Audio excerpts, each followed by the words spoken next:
Mm-hmm.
Well, sure. Welcome, boys and girls, brothers and sisters. It's Saturday. Hey, yard sale day. I'm not having a yard sale, but maybe there's one in the neighborhood. Welcome. 18 minutes past the 8 o'clock hour here in the Salt Lake Valley. Thank you for stopping by. Feel free to hit the StreamYard link and come in because I'm in the mood. And I had some wonderful thoughts when I got up this morning before the sun cracked about the word APPOLUMI. And Hey, it's our favorite drunk. Hello, Mr. Drunk.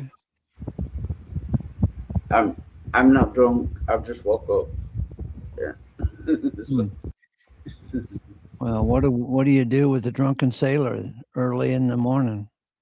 what do you do with drunken sailor? What do you do with drunken sailor? What do you do with drunken sailor early in the morning? I know that song. Yeah.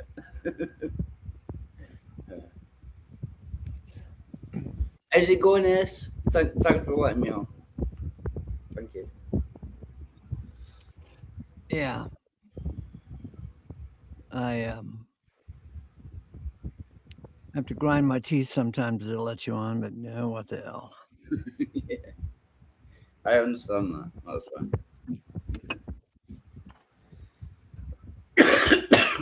Excuse me. God bless you.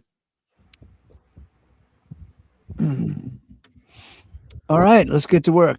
Read this essay for me. Let's find the good parts in it and the bad parts and see if we need to change it. Yeah, I'll point out any spelling errors that you've made. Yeah. Yeah, yeah. And I'll point out any Liverpool errors that you make because, we all hate Liverpool, right? Yeah, no, I'm Sir David of Manchester. It's Manchester, not Liverpool. I know you do it to annoy me, but I don't. I don't come from Liverpool. Yeah. Right. The truth about the lost, the destroyed, the perished. Notes on the Greek word. You're gonna have to help me out with that. Apom, Ah, say apo, a, po, o, lami, lami, apalami. apolami. Oh no, it's on the Greek word apolami. Yeah. Hey, Saturday morning. listen, it sounds like there's wind on your microphone, or maybe you're touching your microphone or something. No, I've got a fan on. I'll turn it off. Yeah, yeah. It's very warm in the UK. Yeah, we're having like record breaking like heat. Yeah, Uh huh. it's the hottest it's ever been in June. Yeah, but I've turned it off now, so hopefully that's better. Saturday morning, 7:02 a.m., June 27th, 2026. 62 degrees now, 79 degrees later. Quite often, Greek words are compound words, dear one. And the word APPOLUMI is a compound word. The Greek elements are from, whole, loosed. Now, when translated this Greek word into English, we have a bit of a problem because we don't have anything like it in English. So, in English, we might talk about the lost sheep or the lost coin. See Luke 15, 4 to 10. But in the lingo of the first century language of the Bible, it's it it's the from whole loosed, yeah, sheep, and from whole loosed coin. Yeah, that is a weird phrase. I've never heard that before. Get it? One sheep is loose from the flock of sheep, Oh, wait, and the wait, woman. wait, wait. I need a question mark there. Yeah, Get it? No. Okay, that's got it. yeah. One sheep is loose from the flock of sheep, and the woman who had 10 coins lost one coin. The lost coin was from her loosed. The coin belonged to the woman who wanted all the coins together, but one coin was from her loosed. Do you get it? Isn't that interesting? I mean, Yeah, we call it a lost coin, but there's kind of like more story appeal in this case with this Greek word, apolami. There's more yeah, story in APPOLUMI than in our word lost, right? Yeah, Because we would say the lost coin. I lost my coin. I lost my wallet. Lost the remote. yeah, But when they use this word APPOLUMI, they got a lot of story appeal there. Like, yeah, man, the remote control. It's from Holoost. I gotta call yeah. my So mom to find out where my from Holoost remote control is and my keys and my wallet. Oh man. Anyway, yes, so it's like losing a part of something. I've yes, I've never heard that term before, but yeah, it's like losing like one coin out of 10. right. Yeah, yeah. The coin belonged to the woman who wanted all the coins together, but one coin was from her loosed. So she searched the whole house until she found the from her loose coin. And the shepherd left the 99 sheep and searched for the from her loose sheep until he found it. There is a lot of movement. Sorry, there's a motorbike going by. Uh, there is a lot of movement in the from part and from the loose part. The middle part of the compound word whole feels kind of stable, even magnetic. From whole loose is a cool word when you think about it. The prodigal son was from whole loose. Isn't that Pure, something? The prodigal son? yeah. Are you talking about the Trinity? No. The No. prodigal son. Is that Jesus? I don't think so. But the prodigal son, do you remember the parable of the prodigal son? No. He, all right. Well, there was a father who had two boys. Yeah. And the one son said, "Hey, Dad, give me all the money that's due to me, my inheritance. I'm leaving." So he took all the inheritance money and spent it on women and booze, Yeah.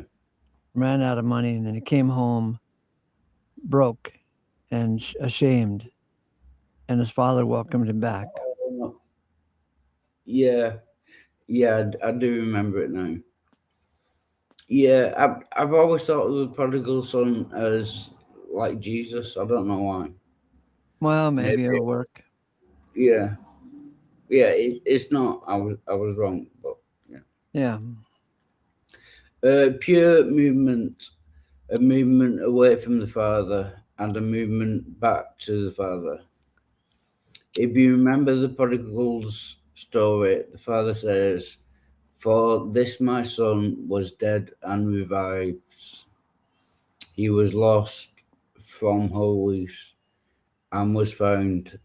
And they begin to make merry. Luke 15:24.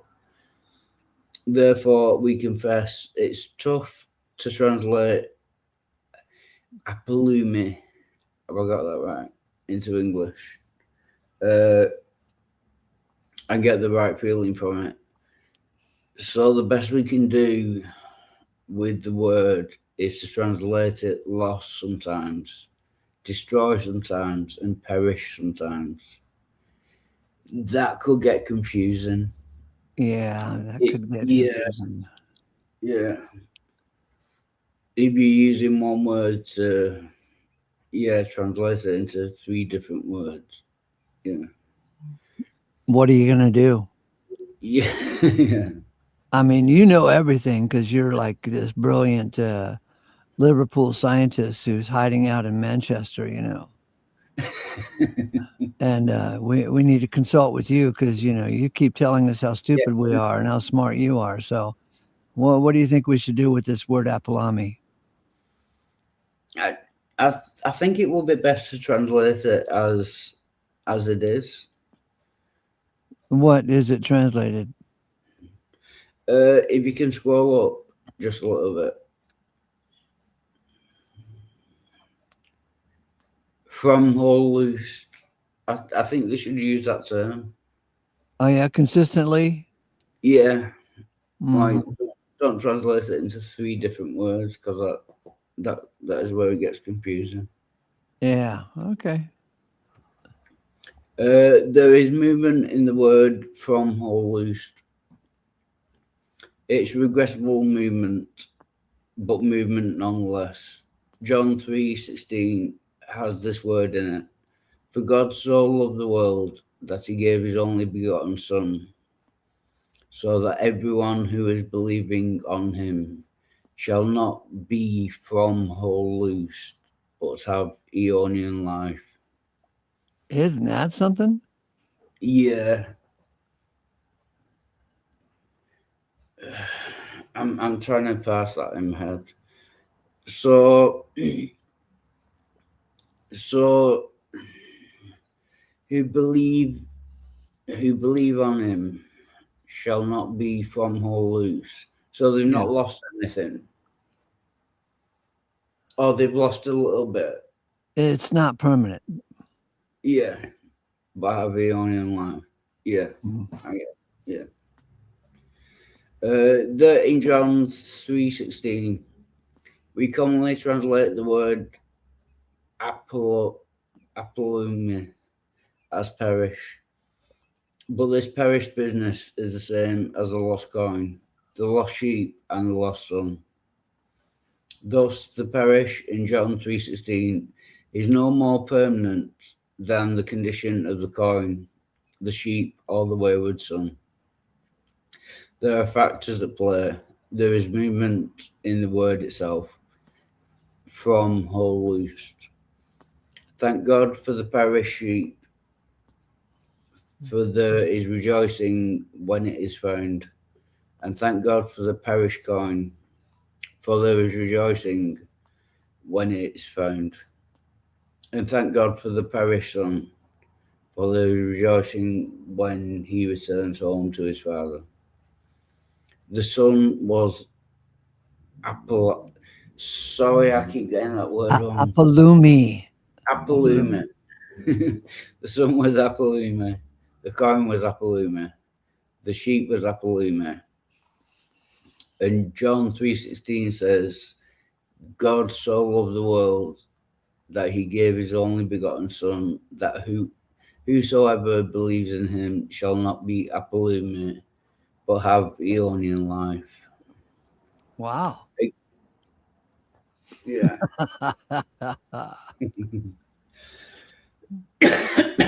Excuse me. So again in English, it's a bit of a pain to translate Appaloomi consistently.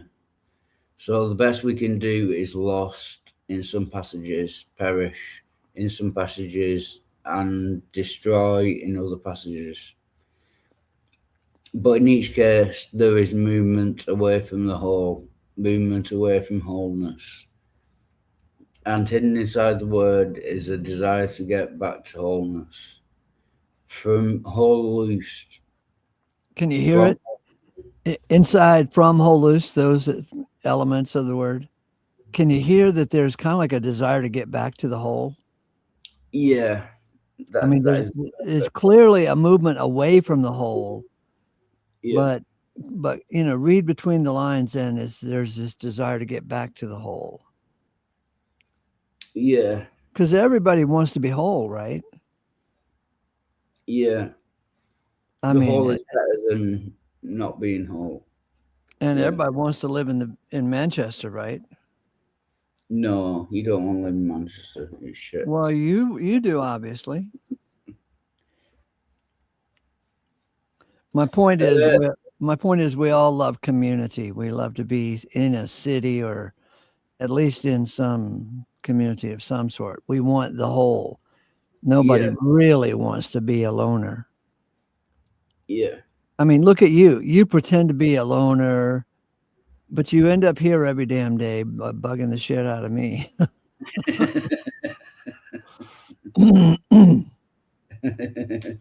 And I appreciate you putting up with me.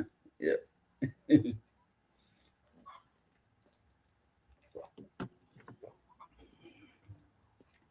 Right, we shall continue. Mhm. Uh, From whole loose is not right. We all want to be whole. We all want to be reunited. Most of us love the city life. If not city life, we love community of some type. Even other anarchists love to meet and connect with other anarchists. Well, I got too many others there, so hang on. Even anarchists. Okay, got it. Yeah. No one wants to be free. No one wants to be from whole loose. But in the wisdom of God, being lost is part of the deal. Being lost, destroyed, or perished is part of the deal. It's not permanent. Christ was lost that day on the cross. Christ perished on Calvary. Christ was destroyed by the hand and counsel of God and rose 3 days later. So much happened on that dark day. Christ was, help me out, yes, APPOLUMI. APPOLUMI. APPOLUMI, yeah. Acts 4 27 to 28. For of a truth, in this city were gathered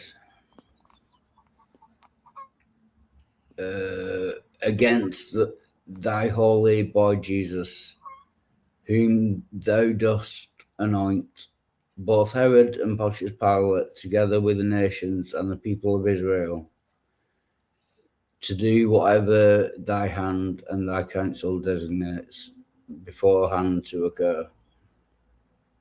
Salvation from whole loosed is so I use the both two froms. In So, fact, salvation from whole loosed. Okay, so just yeah, use two froms. You missed yeah, one from. yeah, salvation from whole loosed is so appreciated. It's an emotional thing. Rejoice. It's P.S. I have been from whole loose many times in my life.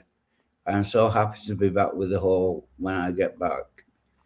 And in that day, we all will be back with the whole. Oh my, who can imagine the joy of it all in that day? Every knee bows, Philippians 2 9 to 11. All, all created and reconciled, Colossians 1 16 to 20.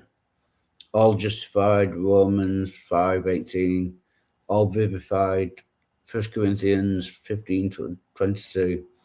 All saved, 1 Timothy 1 15 2 4 410. All ransomed, 1 Timothy 2 6. All drawn, John 12:32. All out of him, through him, and back into him, Romans 11:36. My job here is done. And now we can from whole loose you.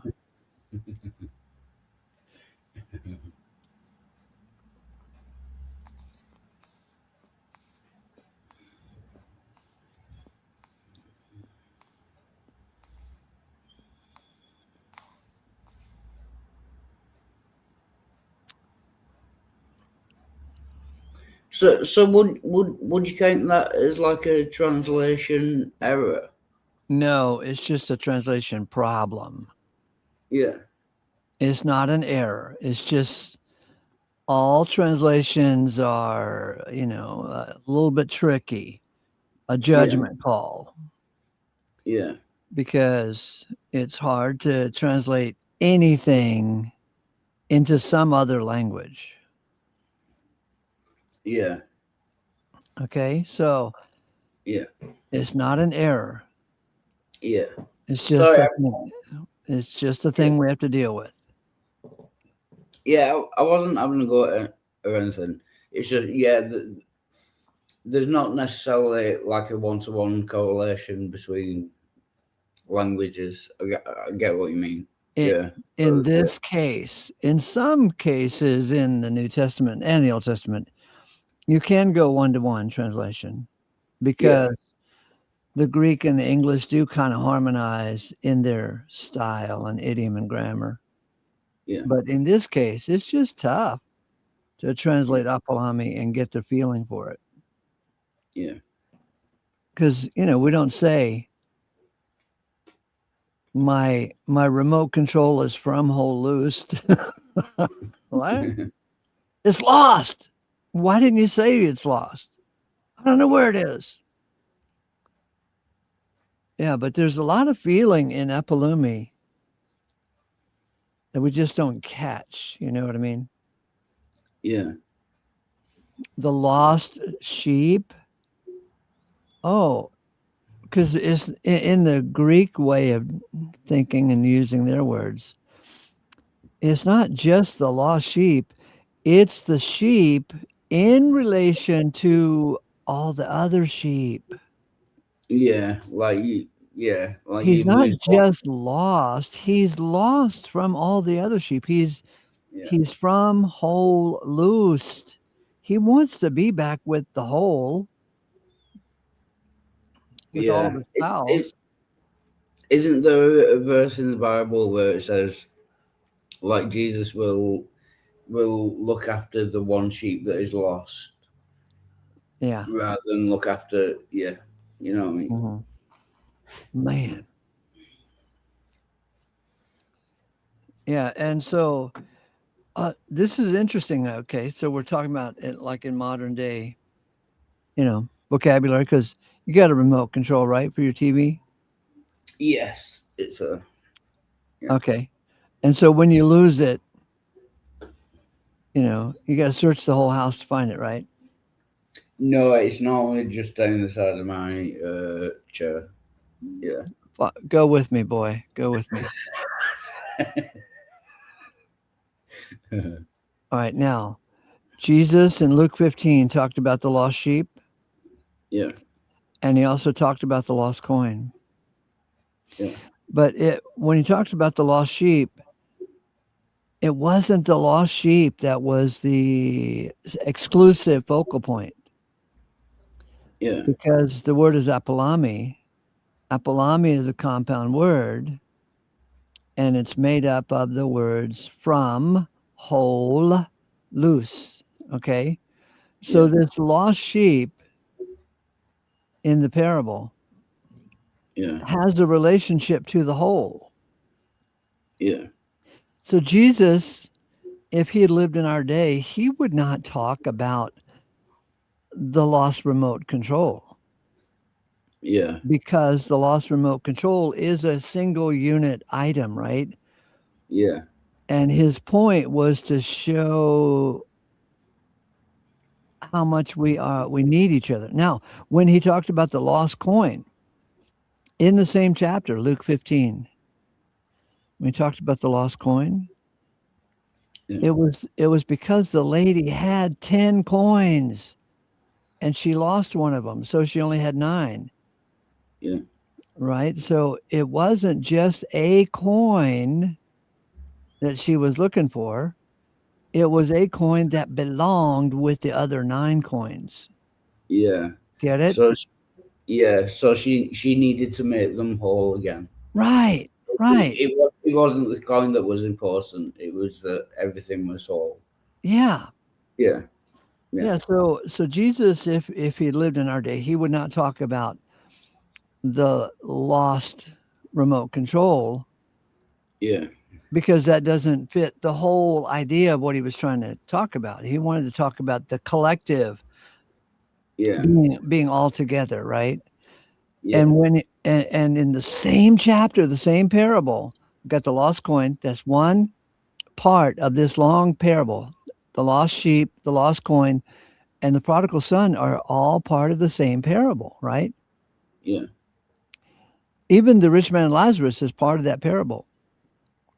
Yeah. But anyway, we can really see the lost coin and the lost sheep and the lost son. The son belonged back home with his family. Yeah. So it's a good story, really. It's like saying, like you said before, like we all need community. We all need we're social creatures. Do you know what I mean? Yeah. We all need community. We need to be together. Yeah, Yeah. yeah. I understand it more now. Thank you. Yeah. So there's a lot of beauty in the word APPOLUMI that is just difficult to translate into English because English, I don't know, we got our own little weird dealings to do. We're looking for the lost remote control Yeah, because we're more interested in television than in family. yeah. In Unless fact, you have, unless you have a lot of remote controls, then that could apply. You know, then one remote control put back with the other remote controls. Yeah, I'm just making shit up now. you're trying. Yeah.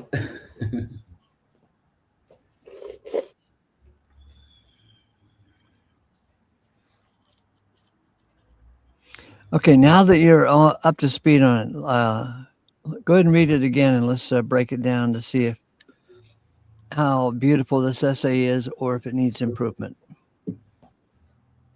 No, I've been through it once. I think Oh, it's and now you know everything. I no. forgot. You're the mighty Liverpool loving Yeah, boy. I think it's perfect. Plus, I need the toilet, so I'll be right back. No way. Is it a Liverpool toilet?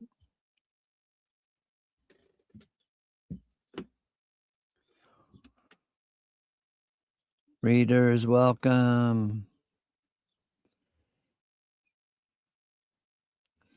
Fellowshippers, welcome. From Whole Loosed, anti From Whole Loosed boys, welcome.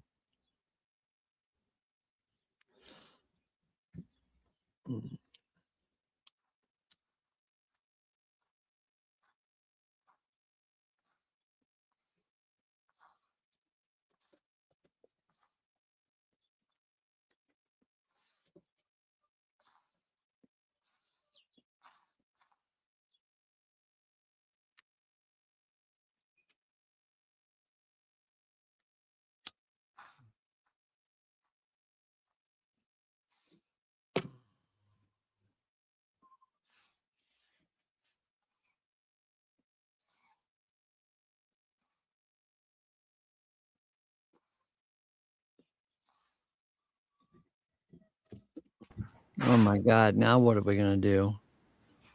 And we're back. And my mum's here. I'm sure we want to say hello to you. Yeah. Because I forgot to lock it. All right, cocker. Do you want to say hello to us? Who? Yes, it's Theo. Ah, yes. Hey, babe, how are you? I'm fine, well, thank you. Uh Happy to huh. be going away on Monday. Yeah, she's going on holiday. Yeah, we need it. We have a caravan in Wales. And we're going there for a couple of weeks. Oh, Mum, can you do me a favour? Depends where it is. Can you tell us that I'm not from Liverpool, I'm from Manchester? Actually, from Wigan. Wigan. You were born in Wigan. You were born in Wigan, love. But it's it all comes under Greater Manchester now where we are. Yeah. Yeah. Yeah. What's all that over your sofa? Your chair? What? Yellow dye. It's Korea. I got a Korea That'll last never night. come out. Will it not? No. No. The stuff they use is, well, you just Good can't get morning, it out. Donna. Yeah. Good morning, Ace and Wildheart. Yeah. Wild Heart is from Whole Loosed, you know what I mean? Yeah, that writing was really interesting. It's worth another reading. Yeah, because Wild Heart wants to find his way back home, but he's from Whole Loosed. Yeah, and the fact that we're all wanting to go home and be whole. Yeah. Yeah. And Yeah. we are all lost, Yeah. one degree or another. Uh, Can I just say hello, Donna, and then I'll mute again? Sorry. Hello, Donna. Good to see you. No, you Hello, cannot say it. Wild, Don't say it. hello, Wild Heart. Don't say it. I command People you. Hey, Wild Heart, people are blessing you and thinking of you in the chat. Right, but only Ace is cursing you. So Mhm. Well, that's No, only when you're whole loose. But Yeah. when you're whole, you're loving them. We're on to you, Ace. okay, baby doll. Let's hear this little old essay. Okay. The truth about the lost, the destroyed, and the perished. Yeah, and that's what Christians really need to hear. Notes on no, really. You know, Oh they my, are from Holus for sure. yeah, and they have so much anguish about the lost and the destroyed and the And it's perished. them. It's them. They're Yeah. the You know, especially Martin, Matthew, Mark, Luke, and John are just filled with Jesus saying that people are going to be lost and mhm, destroyed and perished. And they don't understand it's just Ionial. It's just for a time. mhm.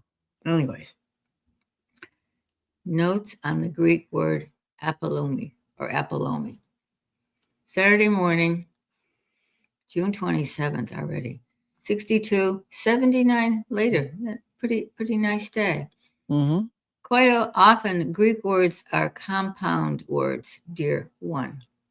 And the word APPOLOMI is a compound word. The Greek words are from whole, loosed. That says so much. Yeah. Now, when translating this Greek word into English, we have a bit of a problem because we don't have anything like it in English. So in English, we might talk about the lost sheep or the lost coin. See Luke 15, 4-10. But in the lingo of the first century language of the Bible, it's from whole, loosed. Sheep and from whole, loosed coin. Get it? One sheep is loosed from the flock of sheep, and the woman who had 10 coins lost one coin. The lost coin was from whole, loosed. The coin belonged to the woman who wanted all the coins together, but one coin was from whole, loosed. So she searched the whole house until she found the from whole loosed coin. And the shepherd left the 99 sheep and searched, wait a minute, for the whole, for the from whole loosed sheep until he found it. Let me see No, the shepherd left the 99 sheep and searched for the from Holus sheep. Yeah, it yeah, works. no, that makes sense. It was me. It was my confusion. Okay. There is a lot of movement in this word APPOLUMI. There is movement in the from part and from the loose part. The middle part of the compound word, whole, feels kind of stable. Yeah. Even magnetic. Oh, yeah. Yeah. From whole, loosed is a cool word when you think about it. The prodigal son was from whole, loosed. Pure movement. A movement away from the father and a movement back to the father. If you remember the prodigal story, the father says, "For this my son was dead and revived." And revives. He was lost, from whole, loosed, and was found. And they Hang on. Hang on. I want to make it just a little more clear. APPOLUMI. Mm. Okay. Yeah, he was lost. APPOLUMI from, whole, loosed, and was found. And they begin to make merry. Therefore, we confess it's tough to translate APPOLUMI into English and get the right feeling from it. The best we can do with the word is to translate it lost sometimes, destroy sometimes, and perish sometimes. There is movement in the word from, whole, loosed, yeah, and there's not in those other three words. It seems very final. Mm-hmm. It's regrettable movement, but movement nonetheless. John 3:16 has this word in it. For God so loved the world that he gave his only begotten Son, so that everyone who is believing on him shall not be from, whole, loosed, but have, and here's the word, aeonian life. And that's what we're going to have, aeonian life. There in John 3:16, we commonly translate the word APPOLUMI as perish. But this perish business is the same as the lost coin, the lost sheep, and the lost son. Thus, perish in 3:16 is no more permanent than the condition of the coin, the sheep, or the wayward son. There are factors at play. There is movement in the word itself, from, whole, loosed. Thank God for the perished sheep, for there is rejoicing when it is found. I once was lost, and then I was found. Mm-hmm. And thank God for the perished coin, for there is rejoicing when it is found. And thank God for the perished son, for there is rejoicing when he returns home to his father. The son was APPOLUMI. The coin was APPOLUMI. The sheep was APPOLUMI. And God 3:16 says, God so loved the world that he gives his only begotten son, that whosoever believes in him shall not be APPOLUMI, but have aeonian life. They're going to be there for the kingdom. Again, yeah. Again, in English, it's a bit of a pain to translate APPOLUMI consistently. So the best we can do is lost in some passages, perish in some passages, and destroy in other passages. And then, when you finish it off for the eon, it doesn't seem so bad as Yeah. for, it's not. It's limited. There's movement. There's movement to wholeness. But in each case, there is movement. Oh, you just said what I was thinking. But in each case, there is movement away from the whole, movement away from wholeness. And hidden inside the word is a desire to get back to wholeness. Yeah. From, whole, loosed. From, whole, loosed is not right. We all want to be whole. We all want to be reunited. Most of us love the city life. If not city life, we love community of some type. Even anarchists love to meet and connect with other anarchists. No one wants to be from, whole, loosed. But in the wisdom of God, being lost is part of the deal. Being lost, destroyed, or perished is part of the deal. It's not permanent. Christ was lost that day on the cross. Christ perished on Calvary. Christ was destroyed by the hand and counsel of God and roused 3 days later. So much happened on that dark day. Christ was APPOLUMI. Wow, he was. Yeah. From, whole, loosed. Yeah, he was whole, loosed. Acts 4, 27, 28. For of a truth in this city were gathered against thy holy boy Jesus, whom thou dost anoint, both Herod and Pontius Pilate, together with the nations and the peoples of Israel, to do whatever thy hand and thy counsel designates beforehand to do, to occur. Yeah. And they were gathered to do whatever thy hand and thy counsel designates beforehand to occur. Salvation from whole loosed is so appreciated. It's an emotional thing. Rejoice. Yeah. Ace. P.S. I have been whole loosed many times in my life. I'm From so whole. happy. I have been from Holus. I have been from whole loosed many times in my life. So have I, and I still get from whole loosed, and I'm so happy to be back with the whole when I get back.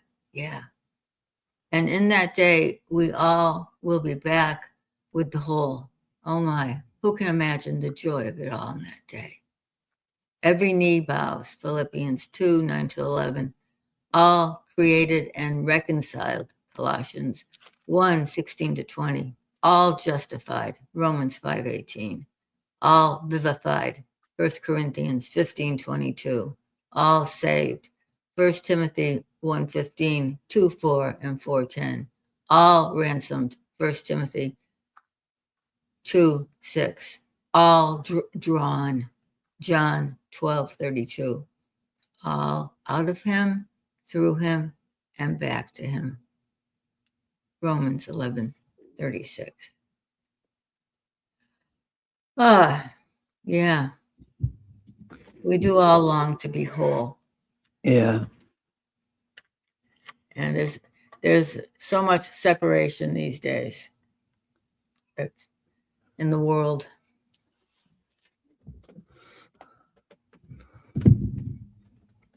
In Christianity, in believers even. Mm-hmm.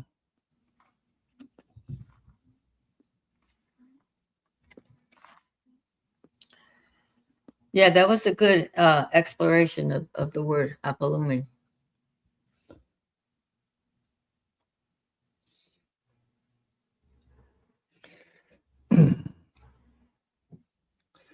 Lots of story appeal there. Yeah. In one word.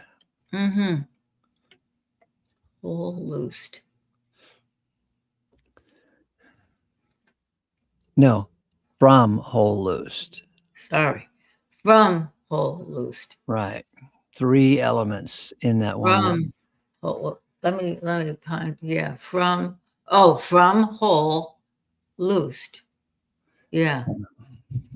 That's where the movement is with that preposition. Yeah. Okay. You're supposed to be with the whole, but you're from whole loosed. Yeah. What is wrong with you? I was born. Under a wandering star, no doubt. I was. Yeah.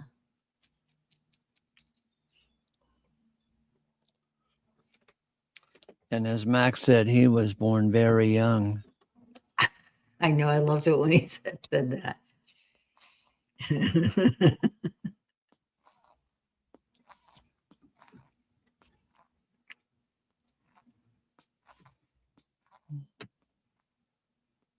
Yeah, so I just wanted to come and read it so I could get it.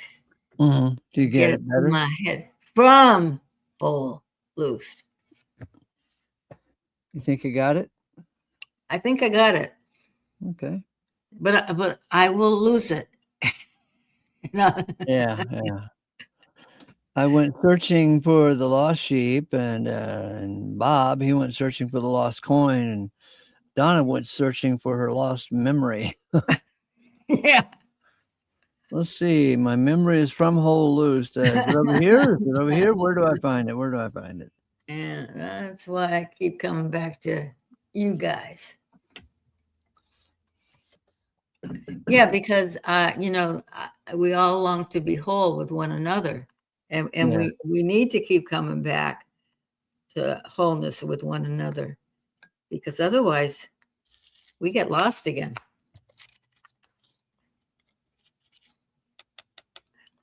So I guess that's why Lawrence was saying, pray for Ace, because he keeps writing this stuff and declaring the word of God and making us feel more whole Uh-huh. from our looseness.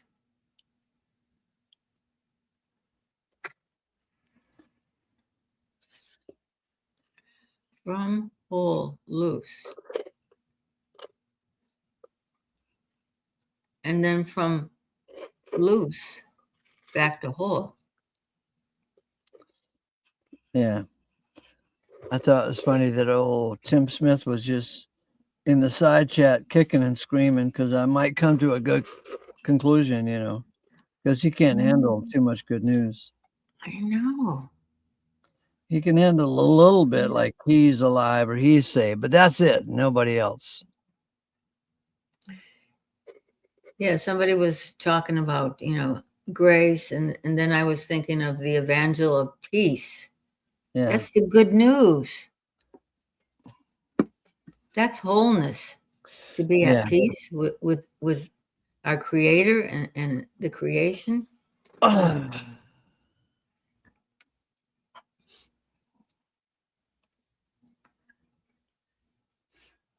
know. I don't hear of the evangel of destruction. It is not good news. That's not good news. Yeah. The evangel from Holus. No, that doesn't work. Got to have the evangel of the reacquaintance with the whole. There we go.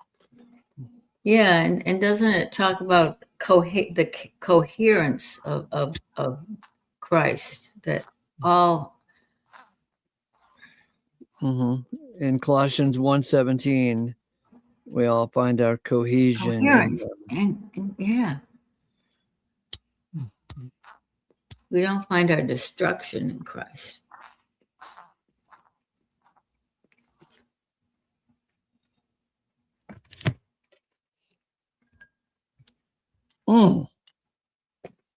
Hey, you want to see something? Oh my God, let me find it here. Something amazing.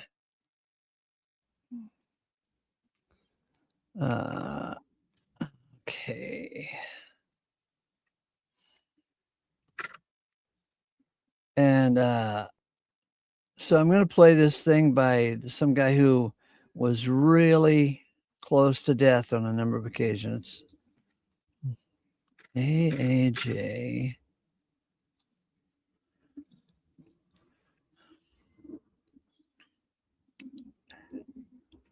Close to the edge.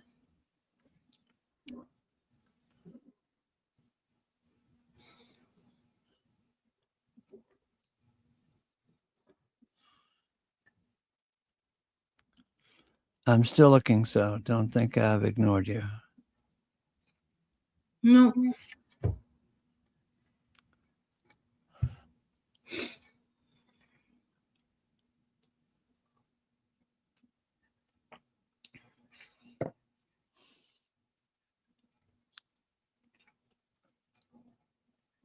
You were on for a long time last night. I've yet to go back and listen to what happened before I got home. Uh-huh.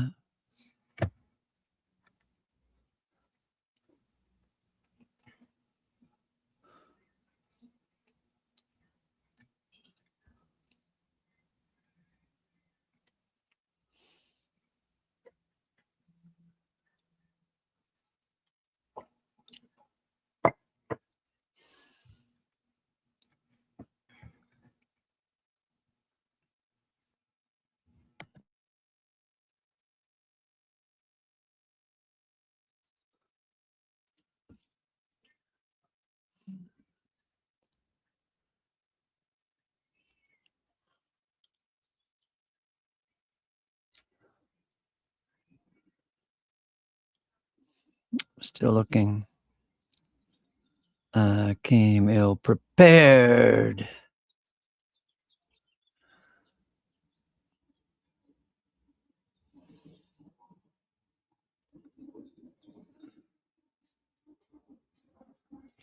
All right, so we'll go with one of three. How about that?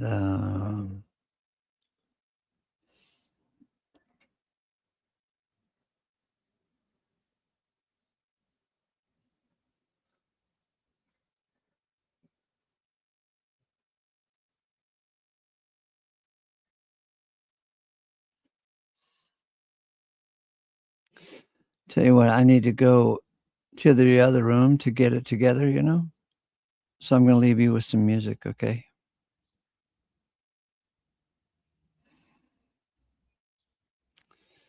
Ba da da da da da da da. Be right back.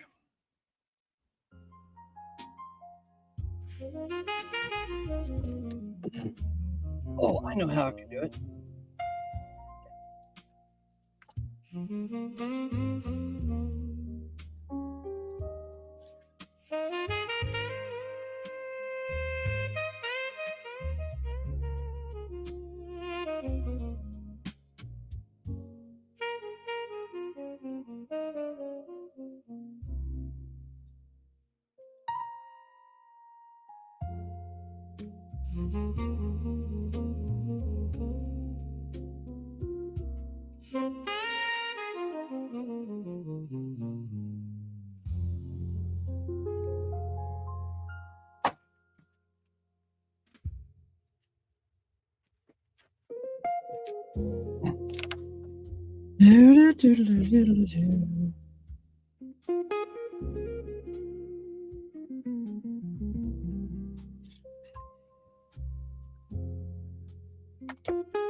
I found it.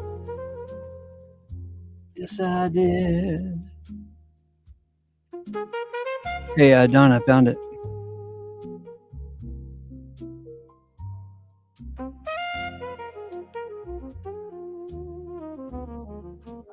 Yeah, I was muted. I'm still here. Okay, this is all about health, you know, because you're into health, right?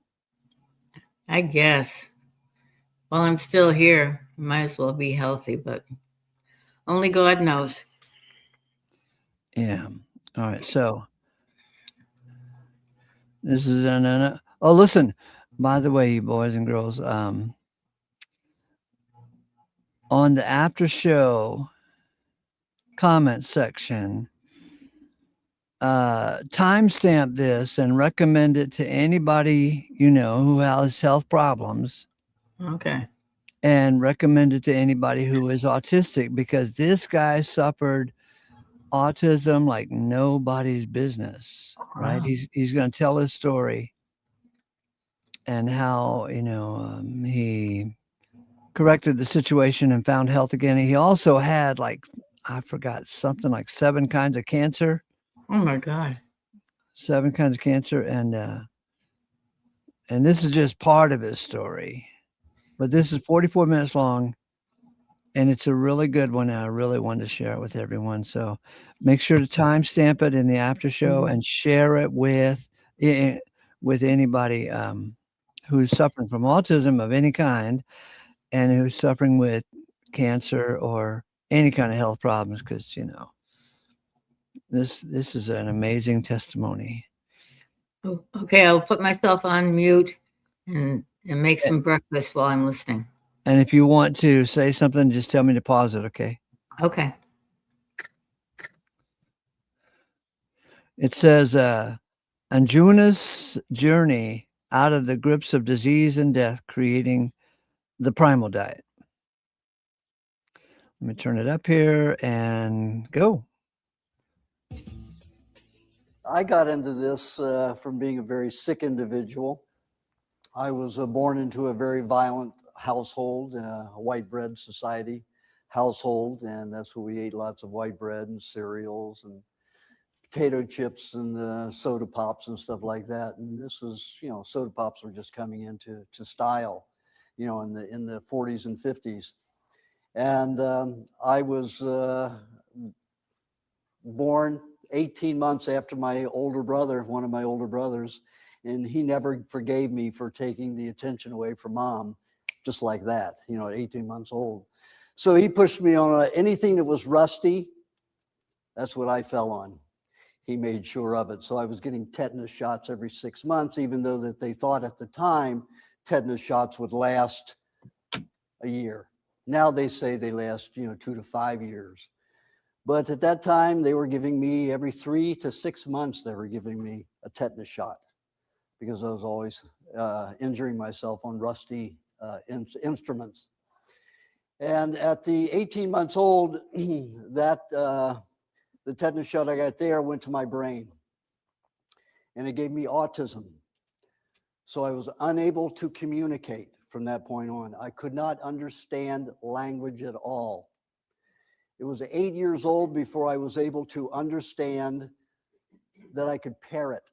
I'd listen to sound bites and I would throw them back. I would hear a sound, a sound or a phrase that sounded similar to something I'd heard, and I'd repeat something. So I was throwing back inane phrases, absurd, incongruous phrases to questions that were asked to me or statements that were given to me, because I wanted to blend in, I wanted to be normal, but it was going to be impossible because I couldn't understand what I was saying. So that was very difficult because then people were thought that I was insulting them, making fun of them. They thought maybe I was just like a James Dean character, a wise guy, because I didn't look autistic. I didn't have that stare because my parents didn't let me stare. If I stared, they hit me, just like that, smack me with their hand, back of their hand or something like that, or got the belt out. So they would not let me stare. My mother was a nurse, my father was a scientist and an inventor, so he was not about to have an idiot in the family, but they did, and there was no way around it. So that's how I lived. In schools the same way. I was raised in a Catholic grade school and high school, and they were pretty rough. I don't think I'd known anybody more violent than the nuns and the priests. I got expelled on my first day of my sophomore year in high school, so that was perfect, because then I went to a public school and they were a little bit more aware in that realm. So that was a little bit better. By the time I reached 12 years old, I had had so many vaccines and contaminated my body so much that I developed peritonitis. It was misdiagnosed as an appendicitis. And they got in there, found the appendix okay, but they took it out anyway because they didn't want to cause me trouble in the future. And that's the way the medical profession thinks, which is a sad thing. They don't realize the appendix is a library. It registers every foreign object that ever enters your body and the chemistry on how to handle it. Every disease that you've ever had, it's your library. So if they remove that, that means that every time a substance comes into your body has to reevaluate it. And that can take anywhere from 24 to 48 hours. If you have an appendix, just like that, 20 minutes, 30 minutes, you're already dealing with the chemistry of that element that comes into the body. Of course, with all the new chemicals we have in our society, in industrial society, it isn't as easy, because there are new elements, so the body is always registering these new elements, whether it's a pesticide in your food or a preservative or a coloring, a food additive, whatever it is, a flavoring, aspartame, any of those. Your body is always trying to rebalance itself and to adjust. And all those will be registered in the appendix. Some people's appendixes are very weak. So what happens is they burst. Now, the burst appendix were very rare before 1945, before canned foods came into heavy being. And that's when appendixes started gradually bursting, because of all the contamination and the pancreas trying to register all of it. So they took my appendix at 12 years old, and they were injecting me every 2 to 4 hours with several injections. So by the time I got out, I was very debilitated. I was chronically fatigued all the way from about 8 years old when I started receiving a lot of the vaccines. At 15 and a half years old, right after my third polio vaccine, I started having angina pectoris. That's for old people, right? Heart attacks. I was having a heart attack about 5 a week. Some of them would cause me to black out. The pain was so bad. My whole arm would hurt all the way down. I'd pass out, fall off my desk, lie on the floor in the aisle, and they just let me be because the doctors told them it was all in my head. All in my head. I've got heart attacks and it's all in my head because all they look for is congenital malformations or congestion. So if they don't find a congested heart or arteries, they look at it as if there's no problem. They don't realize that mercury and formaldehyde and aluminum and detergents that are in vaccines go to other tissues in the body. See, they won't register that because if they do, you can sue them. So they will never admit it. So it went into my heart just like the one at 18 months old went to my brain and damaged it. This went to my heart. So I had over 300 heart attacks by the time I was 22 years old when I changed my diet heavily. I had 50 of them put me unconscious. I didn't die with any of them, but they were pretty painful, very, very painful. Also, I developed diabetes, juvenile diabetes at 15 and a half and started to take insulin. They said that was incurable and that I would never have a well pancreas the rest of my life and I would always have to take insulin. So by the time I was 16, I met a girl who liked me. I was 15 and a half actually when I met her, who liked me a lot. And still, you know, I mean, she had to communicate on a psychic level because I was still an idiot. And I still couldn't communicate. The way I got through schools was I always picked the smartest, most sensitive girl to sit next to in every class. And I copied her hieroglyphs because I couldn't identify, except for patterns, you know, words. To me, they were just abstract lines. So I copied those abstract lines down. I mean, I could do her own handwriting style, everything. So I got caught a few times doing that because they thought it was somebody else's paper, their paper, not mine. They were doing. So I realized that I had to alter these objects that I was writing, these hieroglyphs. So it was a very complicated way to grow up. It was very difficult. I was always a loner. Nobody wanted to play with me or be with me because they thought I was an idiot or a wise guy. I was always saying things that would insult them. And I didn't know what I was saying. So by the time I was 16, when this girl came into my life, I thought, wow, this is pretty great. This is incredible. So we got married. I was 16 years old, had a child the first day of my, the first week of my senior year in high school. And then I had to work and take care of a baby and, live life that way. So my wife and I didn't have any communication because she was at work.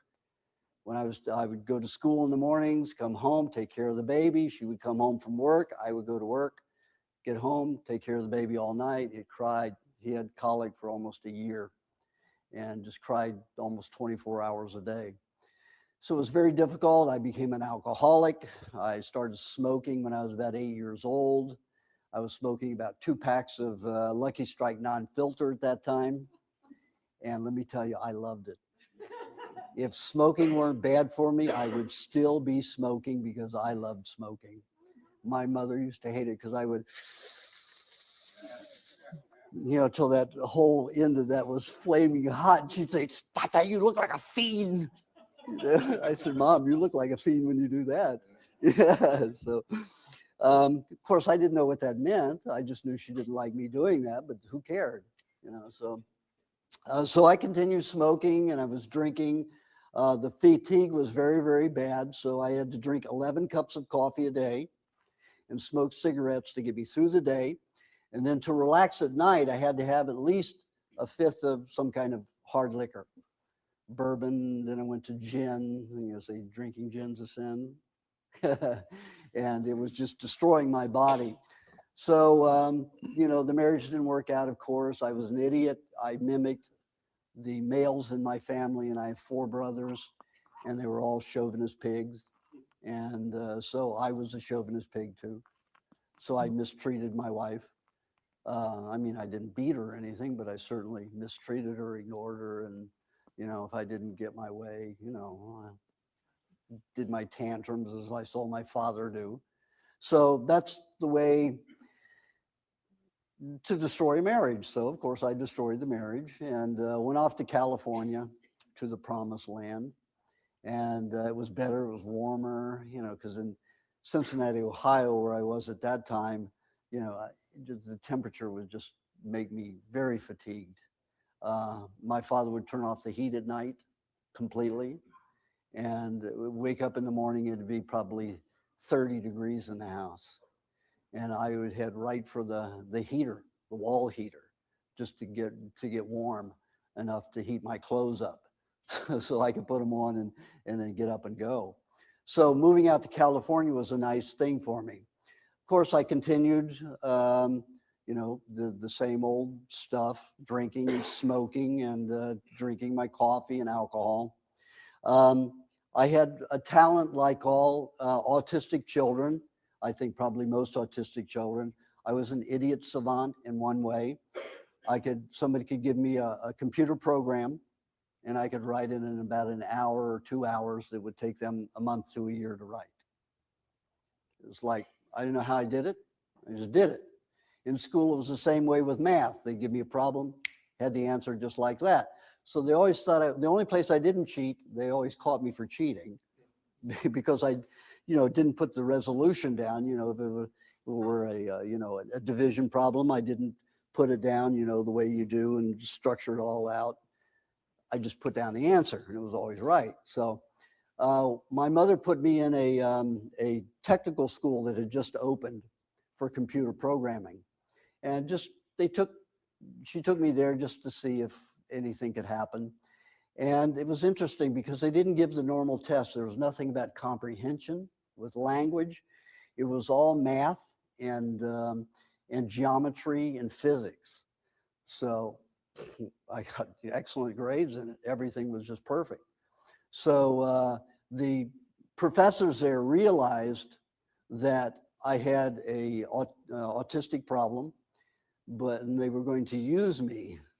So they put me in with the 3rd largest trucking company in the world to do systems analysis for them. And Time DC was the trucking company, Carte Blanche Corporation. And so I was making a lot of money as being an idiot. You know, it was pretty nice. I had a little house in Beverly Hills. And but continuing, I had to have my cigarettes and coffee to get me going because I was fatigued all the time, and my alcohol to put me to sleep at night. What do you think happened? Started spitting blood, and I mean projectile spitting blood. So I went to the doctor, and they said, "Oh, you have an ulcer, and you know, here, take Maalox. Take as much as you like." And this is just chalk, watered down chalk. So I was drinking that. And of course, wasn't digesting anything because it did take up all the hydrochloric acid. So then I was breaking out. First time I had acne in my life. I mean, that was only illness I never had. I had everything else in the sun, under the sun, every disease you can imagine, but acne. But after taking this Maalox, I started having acne. And then 6 months later, a tumor developed right next to the ulcer.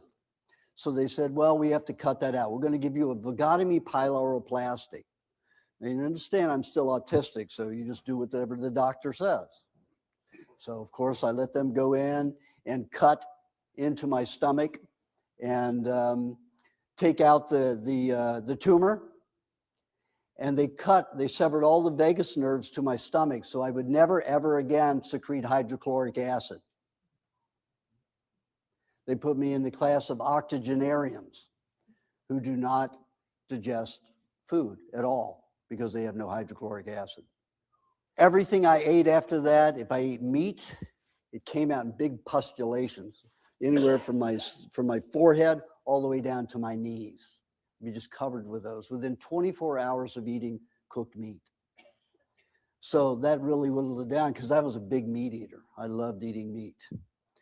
Cooked, of course. I had everything well done. My mother didn't know how to cook, so everything was burned. Nothing was seasoned. I didn't know what seasoning was. And my father always forced salt on us. You know, he was one of those big believers in salt, so everything got salted. He wondered why he had migraines all of his life. Migraine headaches because of all the salt that he had. But that's what he did. And that's how I ate. Then the incision turned tumorous. It got up to 1.5 inches wide and 3/4 of an inch high. It was a pretty big tumor. So they said, okay, we have to irradiate that, stop it from growing. So I had 10 weeks of intense radiation therapy. Has everybody done pottery here? You know what happens when you take nice soft clay, malleable clay, a live clay, and you fire it? It's dead stone, hard as can be, depending upon the cone heat level that you take it. If you take it up to a very high level, like 1700, 2300 degrees, you can end up with glass, depending upon the type of clay that you're using. So that's what they did to my spine. They cauterized my spine with that intense radiation therapy. So my movement was like this and painful. If I wanted to sit in a chair, it would take 3 to 5 minutes to get in that chair and sit. I was pretty much crippled after that. So then the radiation therapy not only cauterized my spine and made me fairly crippled and in pain all the time, it also gave me blood and bone cancer, typical of radiation. So I got blood and bone cancer. So it's even more fatigued, no energy at all.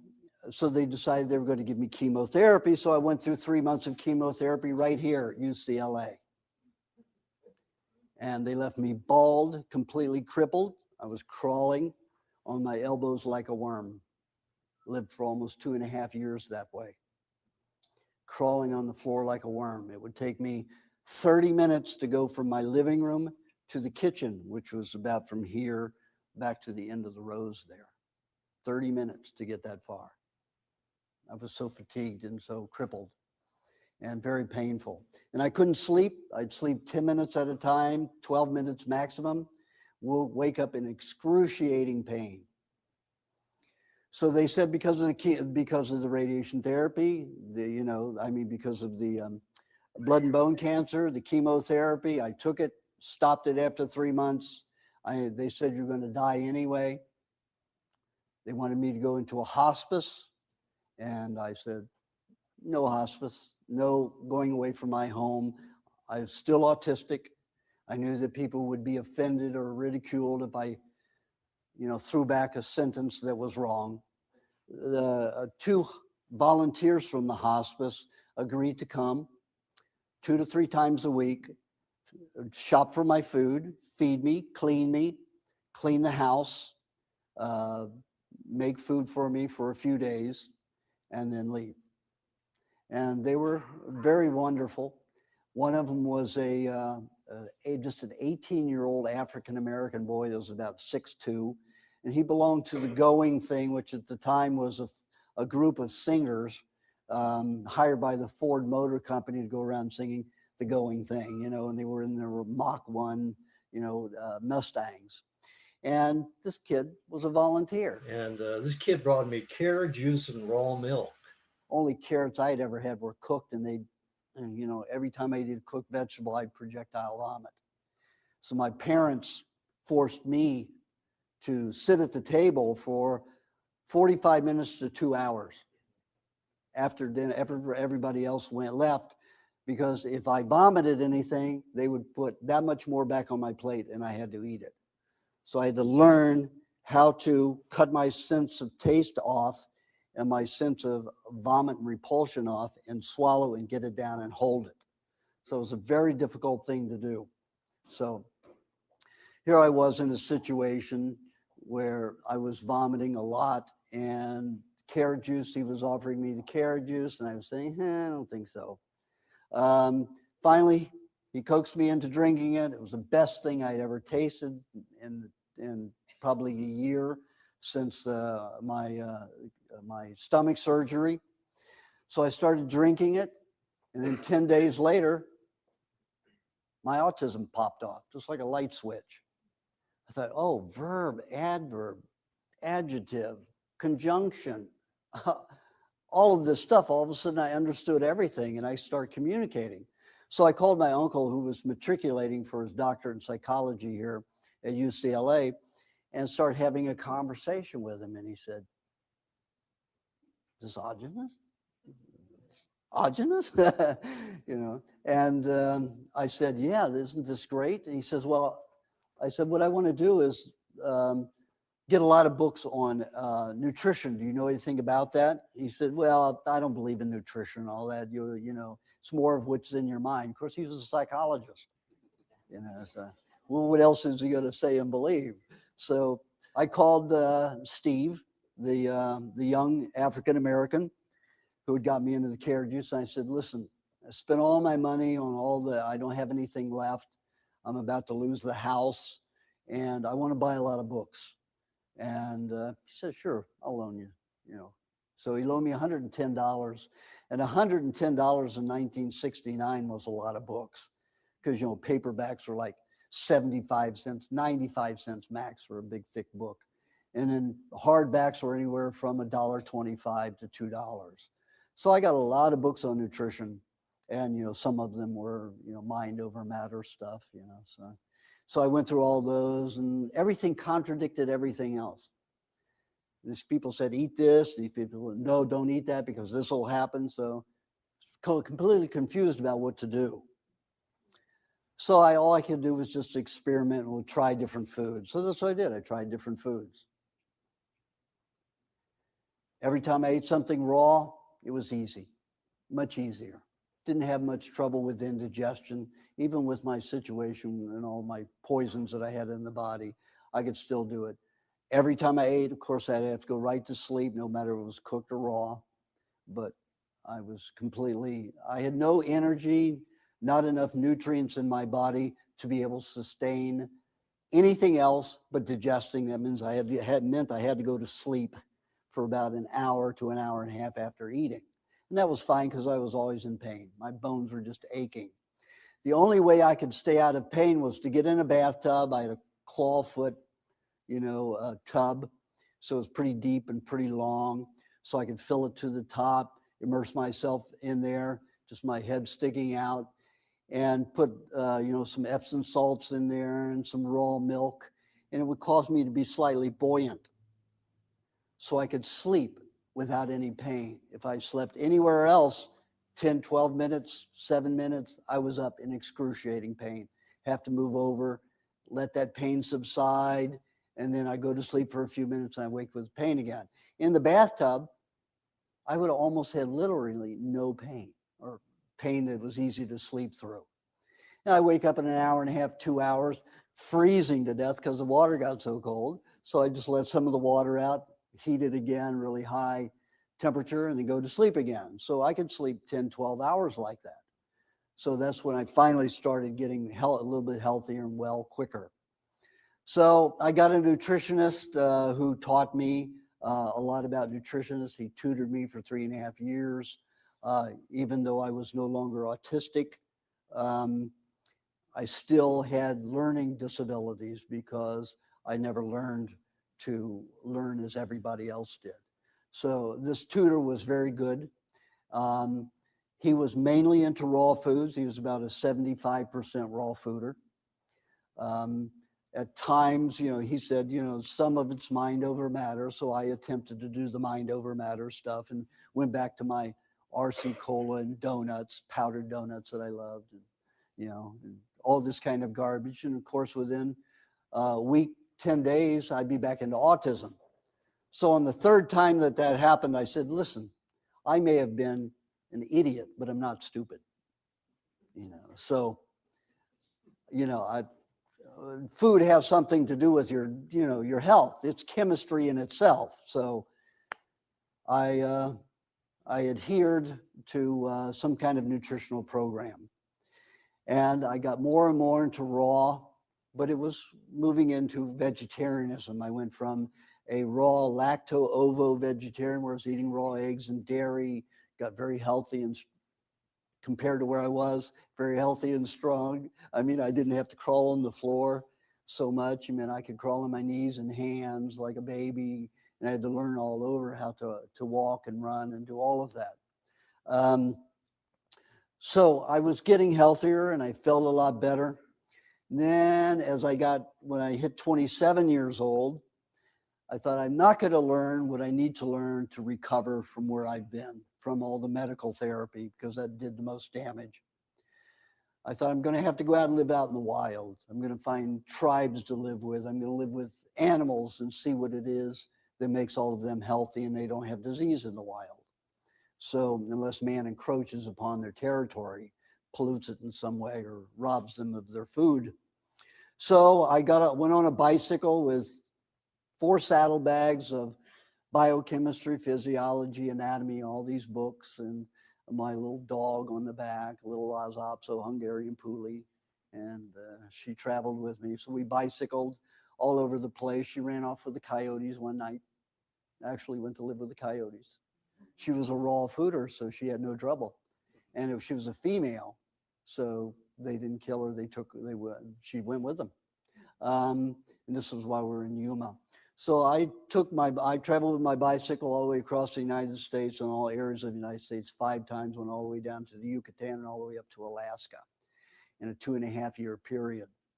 Sometimes I was pretty fatigued, so I'd throw my bicycle on a freight car, bungee cord it to the freight car, and just hang my hammock along the open doors, just watch the scenery go by.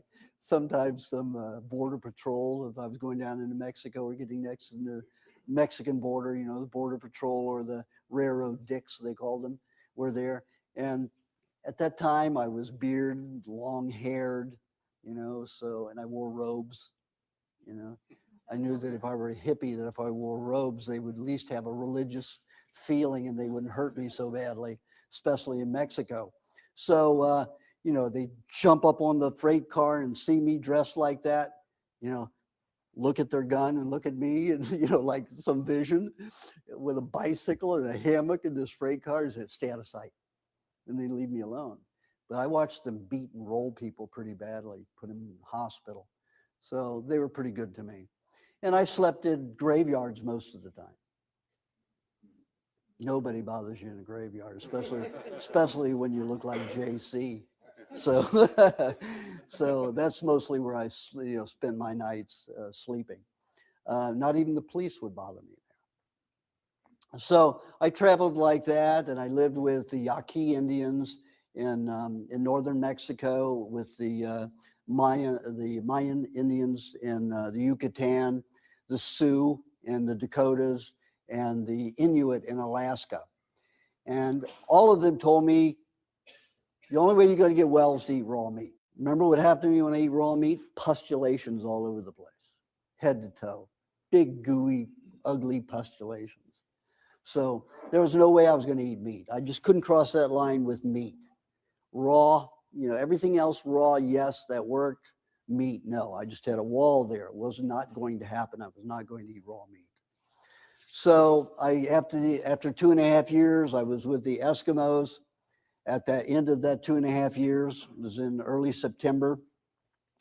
And they have a little celebration every year about that time. And they dug the stuff out of the ground and they unwrapped it. It was in these hides, and they unwrapped it. There was this green, black, and purple and red, and all these molds that were all over this stuff. So I thought it was some kind of an herbal mixture and was breaking down like you see molding leaves, in a compost pile. And they said, no, it was raw meat. And I said, no, raw meat gets worms and it disappears. That's what happens to raw meat, or it turns into jerky. I had no idea what happened to meat, that you could get it to mold and break down. Of course, gangrene is a mold, but I didn't realize that. Even in all the stuff that I read, I just never put those two together. So they got me to eat a piece of this. They said it was a medicine and it would help me. So I had about a golf ball size amount of this stuff. Now it was really nasty. They first dug it out about 5 days before this celebration, and it didn't stink a half mile downwind, so they reburied it. I mean, the odor was so bad that I almost projectile vomited when I got within 5 feet of the smell. It was that bad.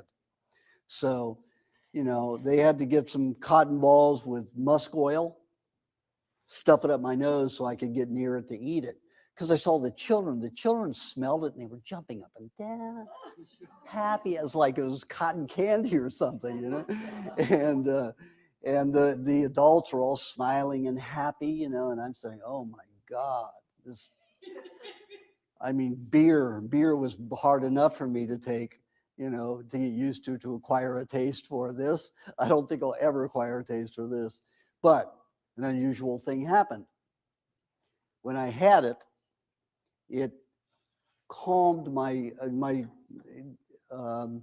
blood and bone cancer was coming back pretty heavily because I had stopped eating raw dairy and raw eggs for about almost 4 years at this point. So I was breaking down again, slowly, gradually, all that I had built up and resurrected. So I thought, I'm going to die. I haven't found the answers.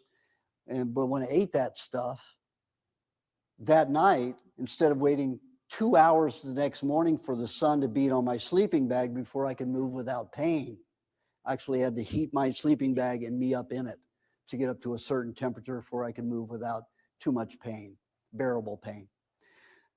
It was only 45 minutes after I had that little golf ball size of this rotten meat that I still didn't know was meat, this moldy, stinky, foul stuff. So I said, So I went back, kept pestering for this herbal formula. They said, no, it's raw meat. It's just aged raw meat, So I didn't believe them. Still didn't know the meat would do that. It was buried like that. So I decided to go back, to die. I was going to fast myself to death in a California desert where it was warm. So I was too weak at that point and too sore. So I hopped on a freight train, bungee corded my bike to the side, and took a trip all the way from Alaska, different trains. Of course, I had to hop. Sometimes I bicycled, sometimes I hitchhiked, and all the way down to California, just below Palm Springs. And I picked an old Indian burial ground to die in. So I started fasting myself to death, and then these coyotes would come down every night, wake me up at midnight. They had a thing about midnight. So they would wake me up, and they sound like a bunch of crazy people, howling and screaming, and wake me up, and they'd play this game, and I realized finally the game was, I had to get a sense of where they were. So it took about almost 2 weeks. So then they hunted and brought me a jackrabbit. Jackrabbit was about a year old, so it was about 7.5 pounds. The ears were about this high. So now, I hadn't eaten meat in 6.5 years at this point. And they're offering me this rabbit. And they've got it ripped open here, and it's bleeding and warm all over my feet. And I thought, well, one of the reasons I became a diehard evangelistic vegetarian was because I didn't want to hurt animals. So here the Easter bunny was on my feet, bleeding, warm.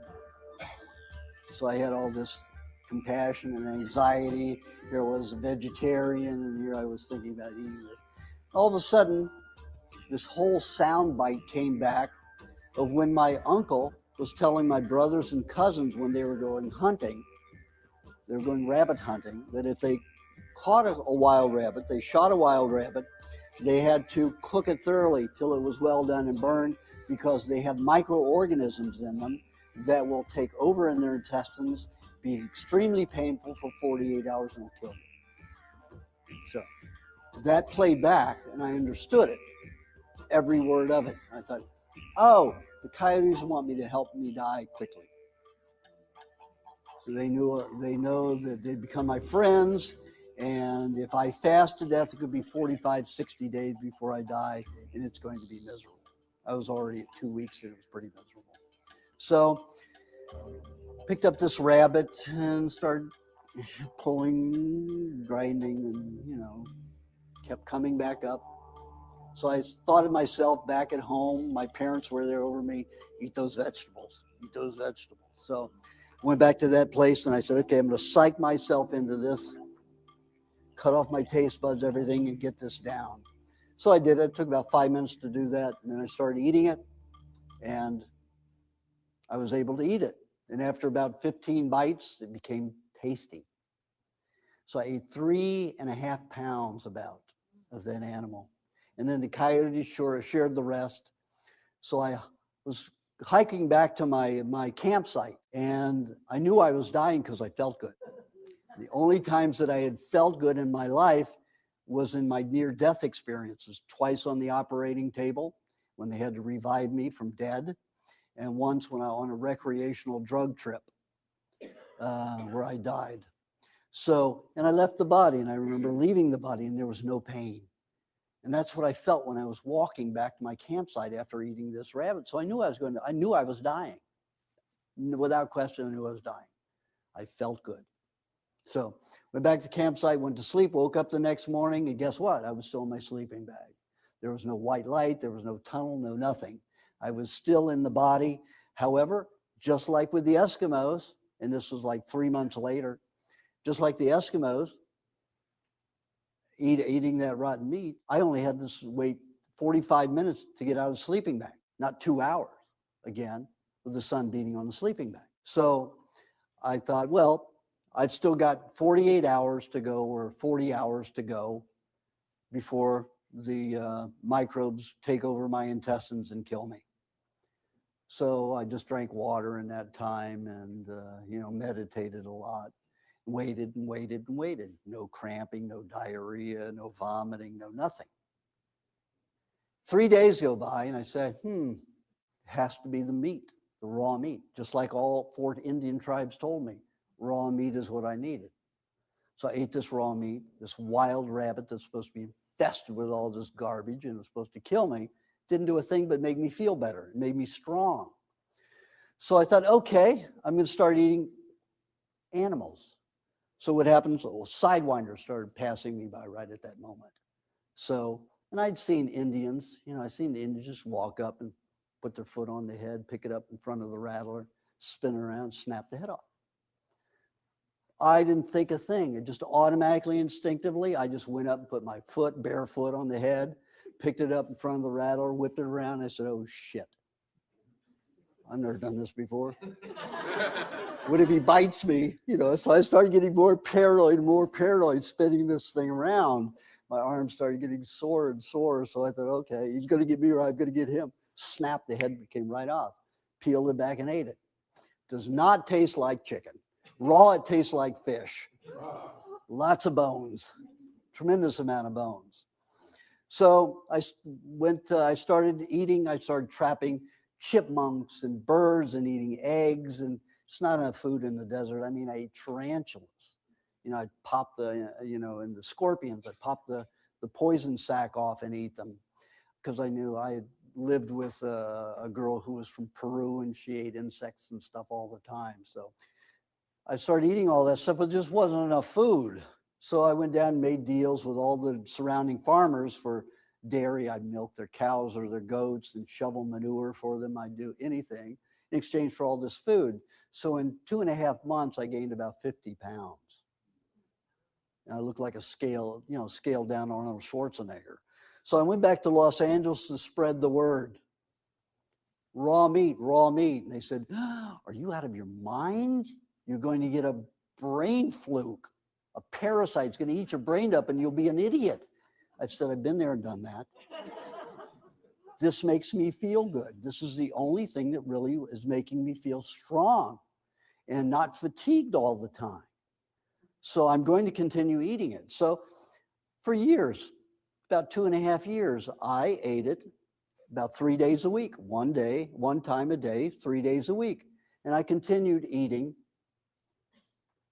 this meat, whatever it was. I eat raw chicken, raw fish, even lobsters. I just suck them out, raw, and beef, goat, whatever I could get, lamb, but just 3 days a week, one time a day. And I ate a poison mushroom, and it put me just back. They gave me blood cancer 3 times worse than I had had before. So then after that, shortly after, about a year after that, I started eating meat twice a day. Now, then I started thinking, oh, I'm really weak. I'm really debilitated. What if this meat gives me parasites? Are going to go in my brain. I have autism and I'll be sick at the same time. All this paranoia came on me. Being sick does that. So I went 13 years eating meat, raw meat of all sorts, even pinworm infested meat. Sorry, Ace, can you pause just a second? I'd Sorry, gone off I'm of sorry. a fast and I was so hungry, and it was Sunday. Yeah, I've just got some clarifying questions. My mum was here, so I've not been watching. Like, who is this guy, and what is he talking about? I'm not being funny. It's a really interesting story. I'm enjoying it, but I didn't see the beginning of it. That's all.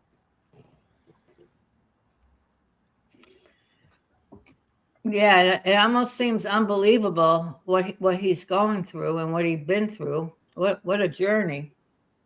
Yeah. Yeah, how'd you find this guy, Ace?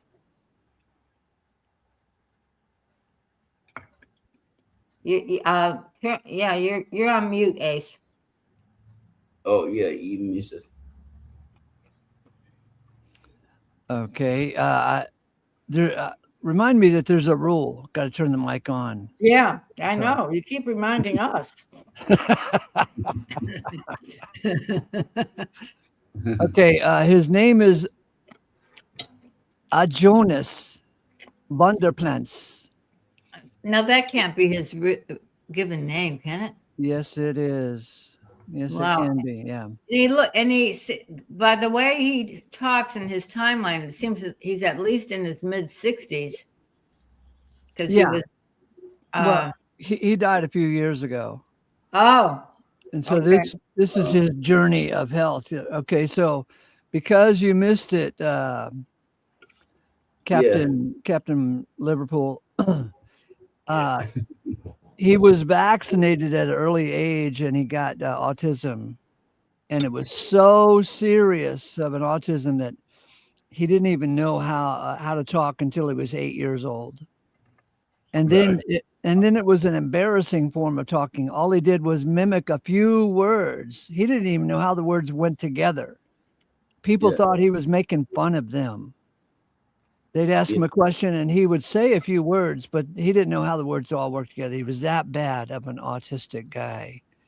Yeah. And then, all this stuff leads to one thing leads to another. And he's got 7 different kinds of cancer. Wow. And anyway, I'll put the link in so you can listen to it on your own and find other videos by him. Yeah, and it's interesting that he had a lot of tetanus shots when he was very young. Yeah. And I know, I've had quite a few tetanus shots, but usually they would only give them to me every 10 years. But a couple of years ago, I cut myself, and it was so deep a cut, I needed to go to the emergency room. And I didn't even cut myself on anything rusty. And she wanted to give me a tetanus shot. Mm-hmm. And I said, no, I don't want one. Mm-hmm. And so she treated, but I mean, they just automatically give you those shots. And plus, he was probably just enough younger than us that he had a lot of other childhood vaccines. Yeah. Yeah. And so, I'm sorry to interrupt the video. It was just for clarity. Okay. Yeah. This is his journey from the brink of death into a somewhat healthy life after all this trouble. And going from being just eating raw vegetables and no meat to eating raw meat. And no vegetables. Yeah. Yeah. What a journey. Yeah, so let's hear the rest of it if you There's only about 5 minutes left, but okay. on this video, but he's got some more complete videos Okay. available. Morning and nothing was open. You know, nothing was open. So I went into, I was just starving, famished. I was getting a headache. It was so bad. So I went into a garbage can behind a fish market. And sure enough, they had fish in there. So I was eating it away. And when I got home with the rest of it, I opened it and all these pinworms were just undulating everywhere. I mean, just white and long, you know, all through this thing. So I must have eaten a couple thousand, you know, in that part that I eat. And then because it didn't bother me, I eat the rest of it because I was still hungry before anything opened. And I had my feces and blood checked for 10 weeks. Not one parasite. Not one parasite lived in my body. So after 13 years of eating raw meat and never getting a fluke or a parasite from it, I realized that the medical profession was again full of it. So I decided to go see these tests, these experiments they had done at the universities.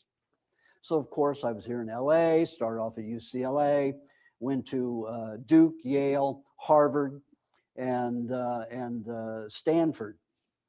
Not one of them had done any test to prove that animals got parasites from raw meat. It was all an imagination. It was all hypothesis that stretched into this law that was written in stone. And it had no scientific backing whatsoever. So here I went 13 years, well, 9 of those 13 years worrying about whether I was going to get a brain fluke or something. Never happened. So it was all bull. So anything the medical profession tells you, forget it. When it comes to diet, health, they know absolutely nothing, nothing at all. They know disease and drugs, chemicals.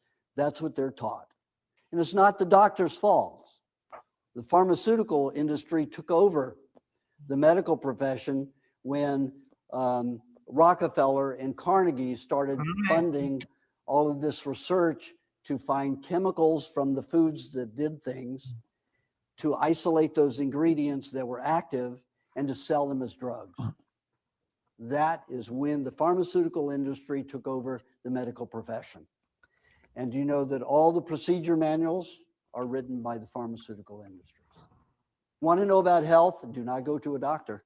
Eat right. Yeah. That's the bottom line, you know. So how old was he when he died? Do you know? I don't know. I'm rather new to his story. So. Yeah. Yeah.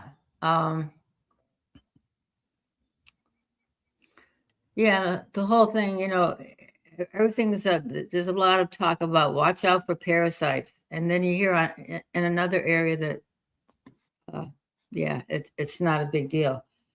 So, you know, if you eat a bunch of pinworms, well, they're just food, actually. They get digested, you know, they get digested, you know, that's good protein. I don't know. His story is amazing. Some of it seems like it's, you know, too good to be true or whatever, or too outrageous to be true. But his conclusion about the medical profession is true as far as I'm concerned. Yeah. All right. So let's see. Let's look at this one. Okay, I'm talking with Augenus Vonderplanets. He's the creator of the Primal Diet. And my question for you today, Augenus, is how did you evolve your diet? I mean, how did you know, I know it's not a theoretical diet, It's like a lot of diets are. But how did your diet evolve? How did you create it? Well, mine is an entirely empirical diet from experience. I was dying of blood, bone, lymph, and stomach cancers at 20 years old. I was not supposed to live beyond my 21st birthday, which was in 1967.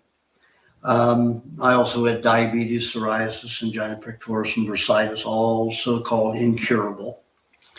And on my deathbed, a young African-American fellow, I was only 20 years old, he was 18, and he introduced me to raw carrot juice and raw milk.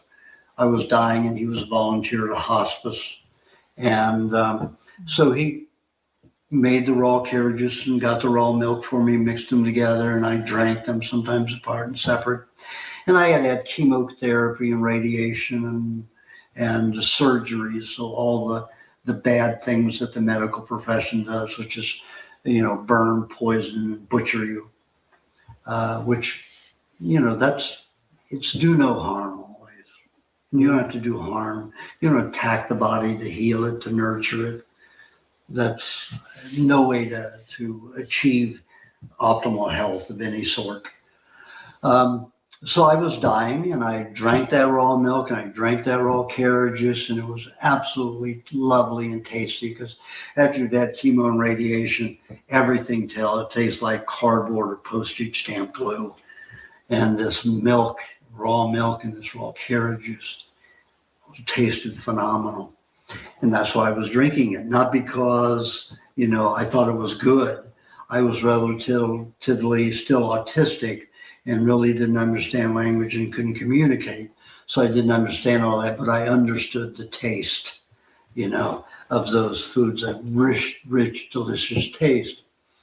So as I got better over the years, I would just explore more into raw foods, branching out into eating more kinds of dairies rather than just the milk and the carrot juice.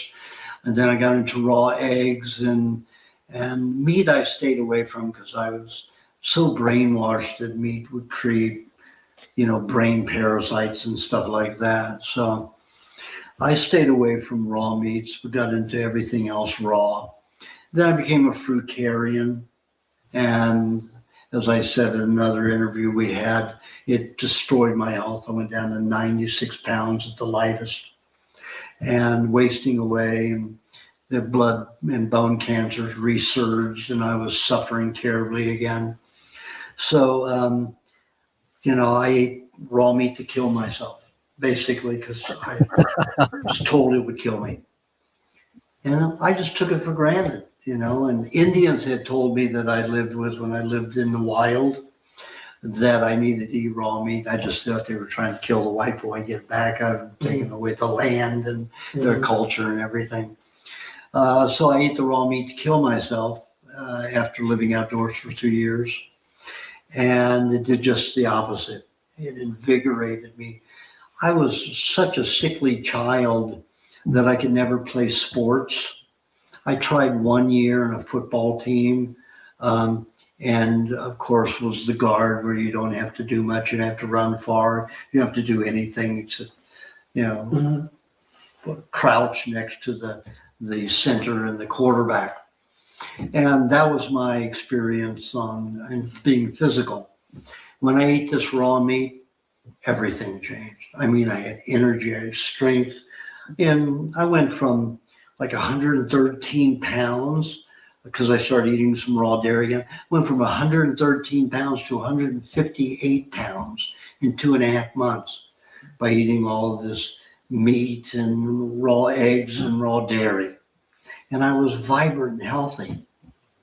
That's how I came to the diet. And then it was perfecting it over the years. What foods affect this kind of ailment? And in 1977, I was talked into becoming the chief nutritionist at Antilles Health Food Store. And they also had Antilles 2 Health Food Store. So I developed by watching people, experimenting with how many people a particular thing would work for. So by the time I came to writing my book, and it was published in 1997, my first book, We Want to Live, The Primal Diet. By that time, 85% of all the remedies, all the remedies worked 85% on people. 85% of the people who tried those remedies, it was effective. Wow. So, that's why, so that's quite it's quite an accomplishment.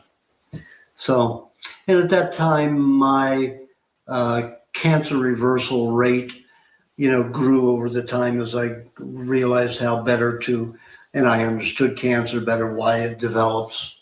By the time my book was published, my reversal of cancer, or the foods, I don't reverse anything, I'm not God, but the foods that God did make, or nature make, if you don't believe in God, that is responsible for reversing disease. I am just the technician or the inventor that puts them together, the certain foods together that have the ability to reverse certain ailments easier and better. Good, good. Well, thanks for that You're very welcome. clarification. Thanks.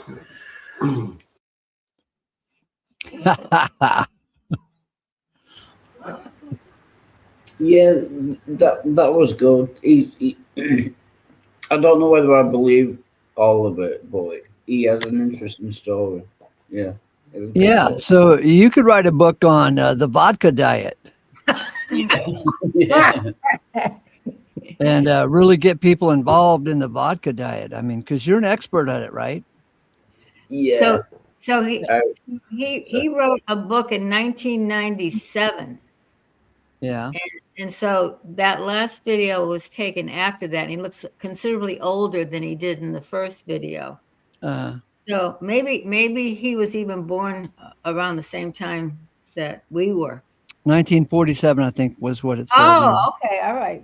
That's when my first husband was born. Mhm. 47. Wow. Okay. I was And 1981. yeah. And so it'll be interesting to see how long he lived. 47 to 97. That's 50, right? Mm-hmm. Yeah. And then he died, I think, in 2007 or something like that. So. Okay. All right. Did pretty good for having been through so much. Having what, 50 heart attacks? And 7 types of cancer, Yeah. dude. All kinds of surgeries, Mm. all kinds of medical intervention that made him worse. And it's interesting, he said he became a fruitarian for a while and the cancer came back. All Yeah. that sugar. Right, that makes sense. Right. Yeah. I didn't think about that. But yeah, so Wild Heart, you can make a lot of money with the vodka diet, man. Because Yeah, because that's sugar. That But turns to sugar. no, I wouldn't write a book like promoting the book. I know I stick to it, but I wouldn't write a book promoting it. Do you know what I mean? yeah, you can make a lot of money. Yeah, and the subtitle could be 10 concussions in 10 years. The true story of Wild Heart of Liverpool. Oh, and his Yeah. story kind of reminded me of the game. He slept in graveyards. And the police didn't bother him. He made Yeah. his home among the dead. Among the dead. I mean, that is just unbelievable. Okay, so this video is by Godus, and Godus got turned on to the raw meat diet by by Andranus. Yeah, and you've shown videos by him before. He looks familiar. Yeah. Sorry, Ace, before we start, I've got to go out and get some food. So I'll be right back. Hey, look in the garbage can. See if you can find some in the garbage can. Yeah, any kind of raw meat, especially if it's aged. Yeah. And if you see a snake out there, step on it. and Swing it around your pop head. its head off, pop its head off, No, and then wow. we don't get snakes in the UK regular. But I'll be right back. Keep me in if you need room around me. Okay.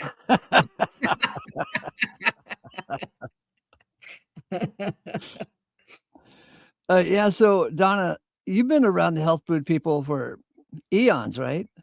Eons, forever, yes. Yeah, and so and I'm sure you've heard of the primal diet before. Well, eating raw meat. Well, yeah, because I've heard of primal diet, keto diet, and the caveman diet. Yeah, And I haven't heard so much about the primal diet. Oh, but I was hanging around with breatharians, people that didn't eat at all. they're full of shit. I bet. And well, I kept track of a couple of them that they died. They died. Oh, I know. So They are full of shit. Oh, there's he died Dale. in 2013. Okay. Hey, Janet. Injuries sustained from an accidental fall from a second-story balcony at his home in At his home in Thailand. Thailand. Wow. Wow.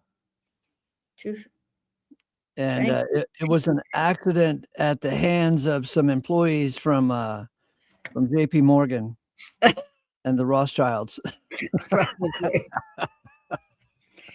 Oh, that's nice that he died in Thailand. That's a sweet country. Yeah. Good food too. Wow. Yeah, so 13 and 53, 63. Yeah, he's about 67 years old. So why is this thing buffering? Because you guys wanted to talk, so I put it on pause. Oh, okay. All right. Hey guys, what's up? A subscriber of mine gave me the idea to review this video of where Ajna's Wonder Planets appeared on the Doctor's Show. I had used a clip from this video many years ago in one of my videos, but I never actually reviewed it. As far as I remember, Ajna said that he knew a guy who ate raw meat, I believe, and he had some kind of connections to the network. And that's how he got him on the show, because typically they wouldn't show a guy eating raw meat in the mainstream media. And even if they would, then they would try to shock the viewers and they would try to demonize eating raw meat, which they still did, as you will see. Well, today's show is full of some of the most eyebrow-raising, surprising, and downright shocking health trends that you've ever seen, and it all starts right now. Today on The Doctors, the raw food diet. I ate raw meat to kill myself, and it did just the opposite. That turned into a debate. You've been taught the bacteria theory. Bacteria is not a theory. It's something else I think is complete nonsense, and everyone has probably considered doing it. They're called detox diets. Everyone out there, there's a message in the popular media that we're full of all these toxins and our bodies don't have any idea how to get rid of them. So you got to detox yourself with these crazy diets to live a normal life, which is absurd. Show me the toxins. I mean, well, I think when people are, What does he mean by that? You can even taste them. Try eating modern fruits and vegetables. They are sprayed with pesticides and herbicides. That's just one example.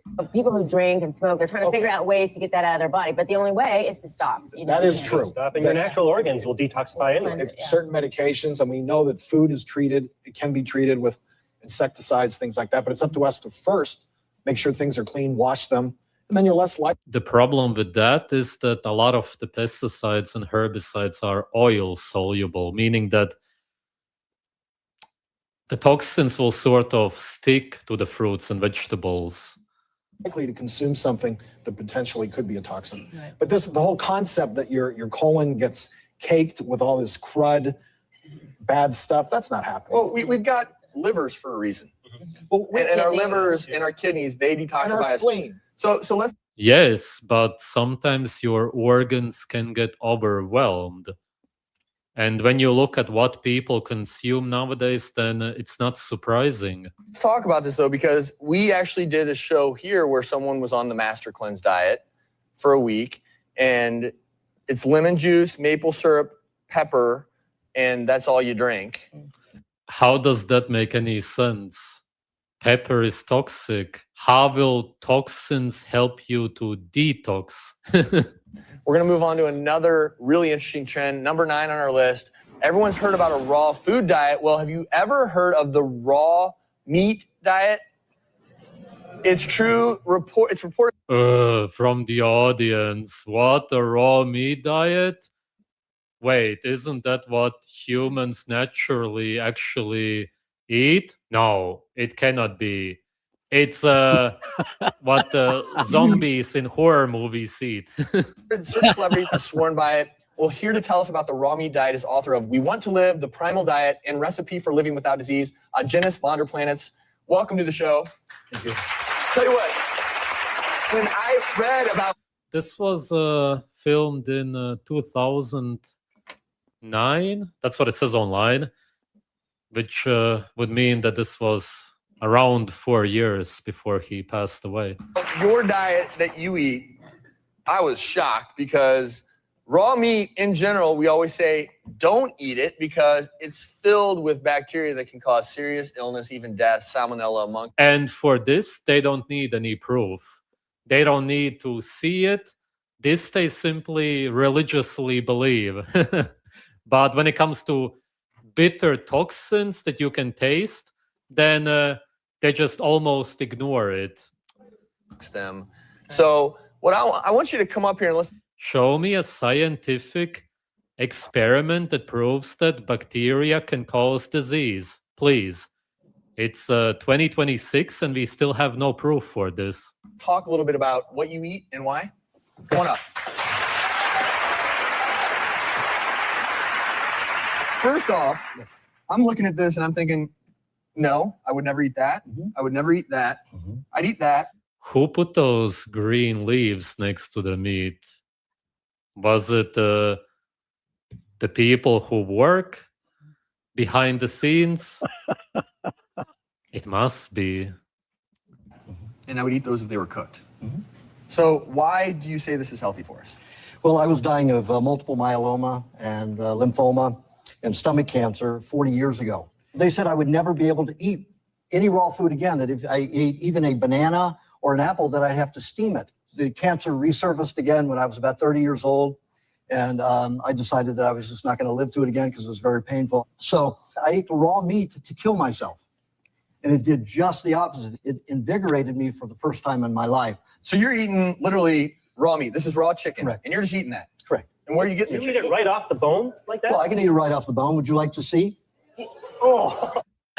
And this seems shocking to people. In Japan, they serve raw chicken in restaurants. Have you prepared it specially? Is it a particular kind of meat? No, or? well, my preparation is to leave it out to give room temperature. This is a little cold. There's no taste. It's like, paper. Do you buy it from the regular grocery store? No, this is Rocky Junior chicken, which is grown on non-GMO corn. Do you eat fruits and vegetables, or do you just pretty much eat raw I meat? eat one fruit a day and vegetable juice, not whole vegetables. So, as doctors, we have to challenge you a little bit here because I'm getting hungry. Go for it. Okay. Yeah, no, this is really good. Yeah, watch. I'm sorry. Oh man, these slaves completely programmed. When you go to a university and you get severely brainwashed and then you become a doctor in your mind, then oftentimes you're just lost because getting out of such severe programming is very hard. All the respect in the world for you and what you're doing. I do not recommend this to anyone at home or anyone in the audience. A raw meat diet, I'm going to tell you right now, runs the risk of so many bad things, whether it's salmonella amongst others. And, again. And again, please prove that. That's the whole problem with the people nowadays. They see raw meat, it's simply meat in its natural state. We shouldn't even be saying raw meat. We should simply say meat. There's meat and then there's cooked meat. But because raw meat is not popular nowadays anymore because of all the programming, we talk about it as if it's something else. In reality, it's just the animal's flesh in its purest natural state. Cooked meat is abnormal. It's unnatural. It's meat that has been altered. To each their own. For pregnant women, obviously toxoplasmosis we're very concerned about for raw meat, and that can cause birth effects. Especially The women kids. who've been pregnant on this diet, when they give birth, only have 2 contractions and the baby's out. Right, and the women in nature say that they don't even feel any pain when they give birth. They actually enjoy it, and many women say that they feel orgasms when they give birth, which makes sense. It's the only thing that makes sense, because why would nature punish you for giving birth? That would mean that reproducing and creating children is bad. It doesn't make any sense naturally. It makes sense that you feel an orgasm when you give birth, because that would be nature telling you that you're doing something right, which you are. But if you have a narrow body, you eat garbage, and you then try to give birth, it will feel painful. And there's even cases of women dying because of how narrow their bodies are. But that happens because you go against nature. If you go with nature, so to speak, then expect maybe not necessarily always orgasms nowadays because of the way people grow up. But if you now start eating naturally, and if you give birth at a natural age, also super important, actually very, very important, then you shouldn't expect much pain or discomfort. But what's going on with their babies? I'm going to challenge you on some of these. I read your history as well. Like, there are a lot of things that you claim that I have trouble. You said you had 300 heart attacks by the time you were 22. And so heart attacks can almost go unnoticed. People believe that a heart attack is something that will kill you. You watch some Hollywood movies and somebody holds their chest and then they scream, "I'm having a heart attack," and then they die. But it's not like that. all these huge claims that I have trouble. It can be like that, don't get me wrong, but you can also have tons of heart attacks without even really understanding what's going on. Backing up with science. And so I'm not saying that. Yes, but you're not backing up anything with science yourself. This diet for you isn't a wonderful thing.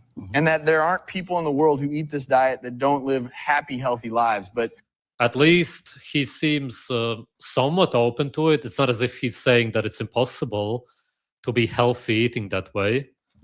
This is a dangerous diet for your average person. How do you know that?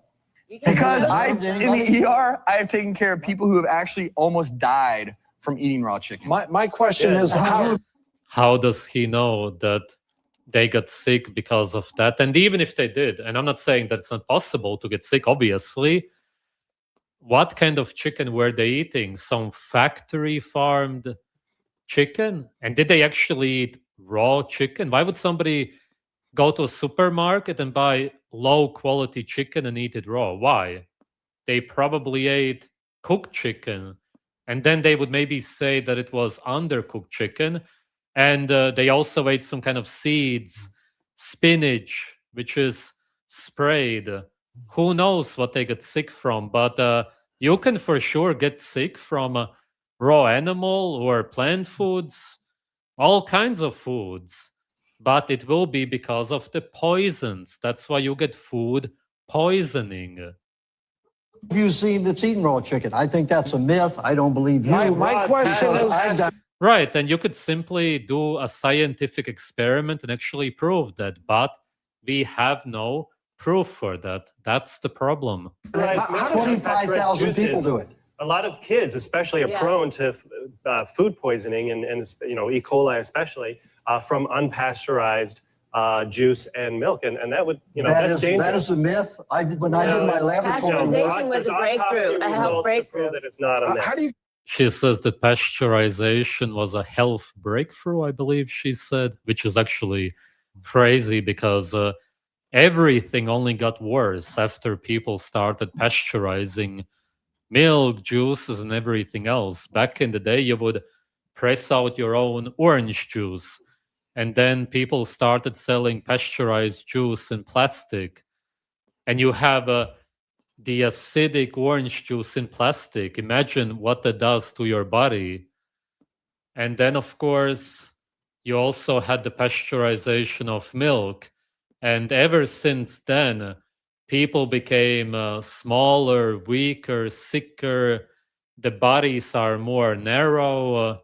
I feel the I think it is a cooking hurts the food. If you will let me contest you, laboratory-wise, how much have you done on observing people who've eaten raw meat? How much laboratory work have you done? Zero. They don't do any laboratory work, nothing. I'm actually agreeing. I think raw food, raw vegetables, raw fruit, and is great. But But there's a there's huge not enough for meat, protein in it. and there's for some of the meats and for milk. There's risk for infections that you really got to be concerned See, about. the problem is that you've been taught the bacteria theory, which is a complete. Bacteria is not a theory. I'm sorry. Yes, well, bacteria is not a theory. There's bacteria in all of this. To fear these is a problem. When you pasteurize or cook something and the bacteria feeds on it, then you have a toxic byproduct. That's why 2 years. Yes, this is interesting because when you leave out cooked meat, a lot of people get food poisoning. It is what it is. Years ago at Davis University in Northern California, they took raw milk and they spiked it with 5 different bacteria that are accused of growing in raw milk. Since the lactic acid is raw, the bacteria could not grow. It could not flourish. However, when they spiked pasteurized milk, it grew in an instant. But that was dangerous. So raw milk, raw meat or not, when you cook them and then the bacteria feeds on it, there are toxic byproducts. Otherwise, they help you. So the takeaway here is, again, this is a diet that you've used that has contributed, in your opinion, greatly to your health. And I think that is wonderful. That's the whole point of the show. Shocking health trends. Again, I think it's wonderful that you eat this. No thanks. The way he smiled. Thanks, not for me. I'll take my chicken cooked. Thank you. Have you ever been to a French restaurant? I Steak have. tartare, raw meat with raw Don't you egg. have right, and absolutely, there are certain meats and fish, sushi, that if prepared correctly, He said, if prepared correctly. But the thing is that all that they do is freeze it because they believe that you will kill the microbes and then they serve it to you. But most of the steak tartare dishes are made out of grain-fed meat, just some random meat. It's nothing special, with the exception that they usually take lean meat. And if the animals had some kind of toxins inside of them, then the toxins would be in the bone marrow, the fat, organs, which is what you shouldn't consume if you're eating modern toxic farmed animals. The lean muscle meat will usually not be a problem. That's why they serve it in restaurants. the right way are And I should also mention that they always use lemon, ginger, something acidic, because that way you can kill off and neutralize some of the toxins, especially when you consume sushi, which is made out of farmed salmon. lower in risk for bacteria and all these other bad things. But again, if you're at home, don't go to the grocery store and pick up a few chicken breasts and eat them raw. Absolutely, you shouldn't do that. You should get meat from wild animals, ideally, and if not that, then from some kind of farms. Talk to the farmer, find out what they feed them, but even way more importantly, find out what they give them. If you understand what I mean, and the medications and everything. Because you do risk very serious illness. Now we are going to look at what he had to say about his appearance on the show. Hi, I'm Augenis von der Planets, and I'm sure many of you saw me on the doctor's program. It wasn't quite fair because they did not let me answer all questions because there are 4 of them and only 1 of me. And the fact that Dr. Travis went on the Dr. Phil show and talked about this diet. Now, this is a diet he knows nothing about. Doctors have no training in nutrition, on diet at all. 5 or 6 hours maybe in all of the 12 years of their education. And when they're in the hospitals and in practice, they have no exposure to it except by hearsay. They don't study, they don't observe it. So for him to make a commentary that is dangerous is one of the most unscientifically unsound, irrelevant, and immaterial comments. Right, it's unscientific, and that's because, as he said, they don't observe anything themselves. They simply read about all of these diets. And so at all times, I'm a living testament. I have been eating raw meats and some high, rotten meats since 1976. I've never gotten a parasite from it. And I was a very sickly individual. I was dying of 4 types of cancers, plus I had diabetes, psoriasis, and angina pectoris, all of them so-called incurable. Here I am today. So, Dr. Travis, you need to go and do some research on your own or be quiet. But here on the doctor show, you had 4, I don't know where they get these gorgeous doctors, but these are all good-looking doctors, and they'll hook you into believing. Exactly. They take these good-looking people in the media, and then they push their messages. And people look at these good-looking humans, and they naturally, automatically believe that what they are saying is right. The nonsense. And all they should say is, I don't know. I don't know, because that's all they know. They know drugs. They know disease. They don't know from where it originates, because they blame it on bacteria mostly because of the disease theory. But it isn't that. It's chemical. Nowadays, people even blame the cold, the flu on bacteria. They go outside in winter in cold weather, in rain, or maybe they are exposed to strong wind, and then they somehow say that it's the bacteria. It's really crazy at this point. Everything is blamed on something else. They never blame the actual cause. Industrial chemicals. Cooking your food, like I said, causes 32 known toxins. Okay, that's toxic. You don't have those when the food's raw. So they're miseducated, and the pharmaceutical industry dictates what doctors believe and learn. So it's the pharmaceutical industry that's the main monster bad guy here. And all these brilliant minds who become doctors are duped, and they believe it, and it's so sad. Because yes, it's messed up. They simply believe that they need to suppress the symptoms of the problem. They never learn what the problem is, and even if they would learn about the problem, they would simply most likely ignore it, because how could they then sell you anything? If you actually treat the problem, then you cannot sell somebody drugs which suppress the symptoms of the problem, because you have no more symptoms, seeing as the whole disease is gone then. you have doctors believing inane stuff. Just as an example, if somebody goes to a doctor because they have migraines and they cannot even sleep, it's really bad, the doctor will simply give them some kind of pills for that. The doctor will never ask them, do you eat foods with salt? Do you eat a lot of salt? Do you have more pain on the days when you eat more salt? Anything like that? No, of course not, because the problem would be too easy to solve them. Stop eating salt and the migraines will be gone.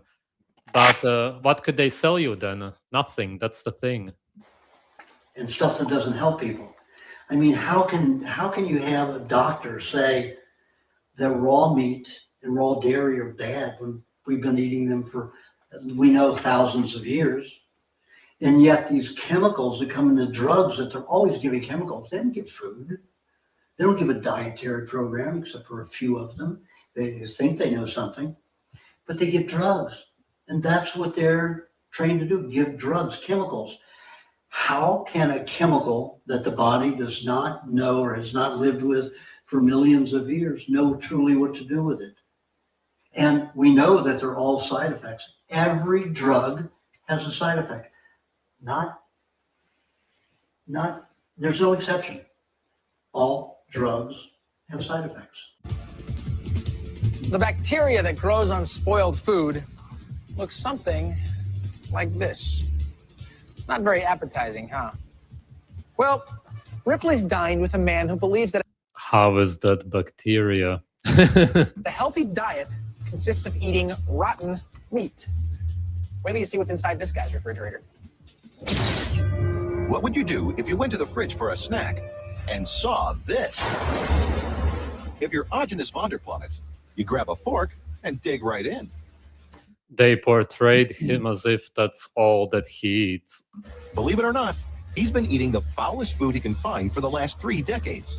In fact, the meat he eats every day is intentionally rotted for over a year. Some people have commented on my videos saying that high meat is not very appetizing, and that's why it's counterintuitive to eat it. That's true in some cases. I tried all kinds of high meat over the years. High muscle meat, as in fermented muscle meat, doesn't taste good for the most part. But when it comes to high liver and brain especially, that tastes like some kind of luxurious cheese that you would buy in a fancy French cheese store. I'm talking about the brain. My point is simply that some fermented animal foods can taste really good. But there are a lot of exceptions, that's true. And you should never go against your intuition. I guess that you can try out some stuff, but from my experience, I can... I'm just going to go. I've got some food, so I'm going to eat it now. But thank you very much for having me on. It's great to see you, Donna, and I'm gone. Yeah, exit stage, right. Don't forget to start working on your vodka diet book. Okay. Okay, because we really want to get that out there so that everybody will start drinking vodka on a regular basis. Yeah. Don't. It's not good. It'll pickle your brain, right? You know what you can do? You can put like my father used to put a raw egg in his beer and drink it down. You could put a raw egg in your vodka. Yeah. I'm sure I'll see you later, but thank you guys for having me on. Thank you, Donna, for being the wonderful person you are. And I'm gone. I'm gone. Bye. Tell you that you cannot go wrong with liver and brain. As a child, Arjunus was constantly getting sick, and he fought through years of frustrating illness. By the time I was probably 6, 7 years old, I developed colds and flus that would last from 3 to 5 months. Then, in the late 60s, Arjunus was diagnosed with deadly lymphoma cancer. He immediately began a series of radiation treatments to halt the deadly disease. But the cancer kept on spreading. Fearing the end was near, Arjunus set out to travel the world. While in Alaska, members of a local Inuit tribe took him in. According to their custom, they encouraged the dying man to eat a remedy of raw, rotten meat. It stunk like dead animal. And I mean, it was horrendous. I couldn't get within 5 feet without wanting to vomit. I thought I was having a near-death experience. So I went lie down at my campsite and woke the next day and I wasn't dead. And I felt better. Feeling like a new man, Arjunus decided to explore in depth the world of putrid meats and organs. He discovered there's actually a science to this diet of decomposition. Well, bacteria, virus, and parasites feed on degenerative tissue. So it helps you get rid of the poisons that are in the body. It's like the vultures and crows. They feed on degenerative animals. They don't go around attacking healthy animals. Now, preparing food is a simple process. He chops a variety of animal parts into cubes. These he places in jars with plenty of airspace. Then, Arjunus lets nature take its course. You have to open it every 3 to 4 days to put more oxygen in it to keep the bacteria moving. If you would hunt down animals, sometimes you wouldn't be able to eat the whole animal at once. That would happen oftentimes. And then the meat would slowly ferment. The meat's not ready until mold and bacteria have done their dirty work for at least a month. But a warning, eating any spoiled food can be extremely dangerous, even deadly. Don't try this at home. In fact, It's a putrefaction process so hazardous that food safety specialist Jeff Davidson simply cannot support it. I'm guessing a lot of people are going to be concerned with things like an E. coli, a salmonella, even botulism. Maybe you're going to vomit. You may have some days of diarrhea. Right, this is the buffalo heart chopped up. Oh, whoa. Some of Agenus's favorite meats decay in their own juices for over a year. This is cod livers. This is about a year and 3 months old. I've never tried something such as cod livers. I could imagine that it tasted good. But doctors warn that consuming spoiled food could lead to illness or even death. Agenus claims his afflictions have miraculously disappeared, a situation he attributes to consuming spoiled cuisine. As strange as it may sound, with each bite of rotten flesh, Agenus says he only gets stronger.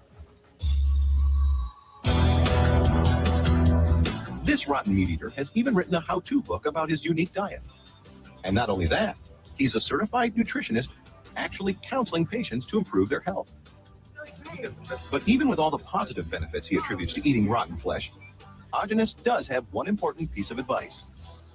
You don't want to do it in your house because it'll stink your house up. Believe it. The only real problem with following the primal diet is that it's a diet. And what I mean by that is that it was thought of by a human being. It's not what you naturally want to eat. For example, if you follow a vegan diet in your mind, then you are following specific guidelines. You believe that you should only eat these specific foods, and then you will be healthy. The problem with following any kind of diet is that if you don't feel like eating something, if it doesn't taste good, it doesn't even look like food, if you try to tell yourself to eat some kind of green leaves, then you will still keep doing that, even though your body is telling you to stop. And the same can happen when you follow the primal diet. Maybe you eat high muscle meat, which you don't like. Maybe you read his book and you started eating some cooked starch and nut butter, seed slime, which is toxic, of course. But you may believe that eventually it will help you. Maybe you drink some kind of poisonous vegetable juices, and besides the pesticides, the vegetables have actual poisons, of course, inside of them.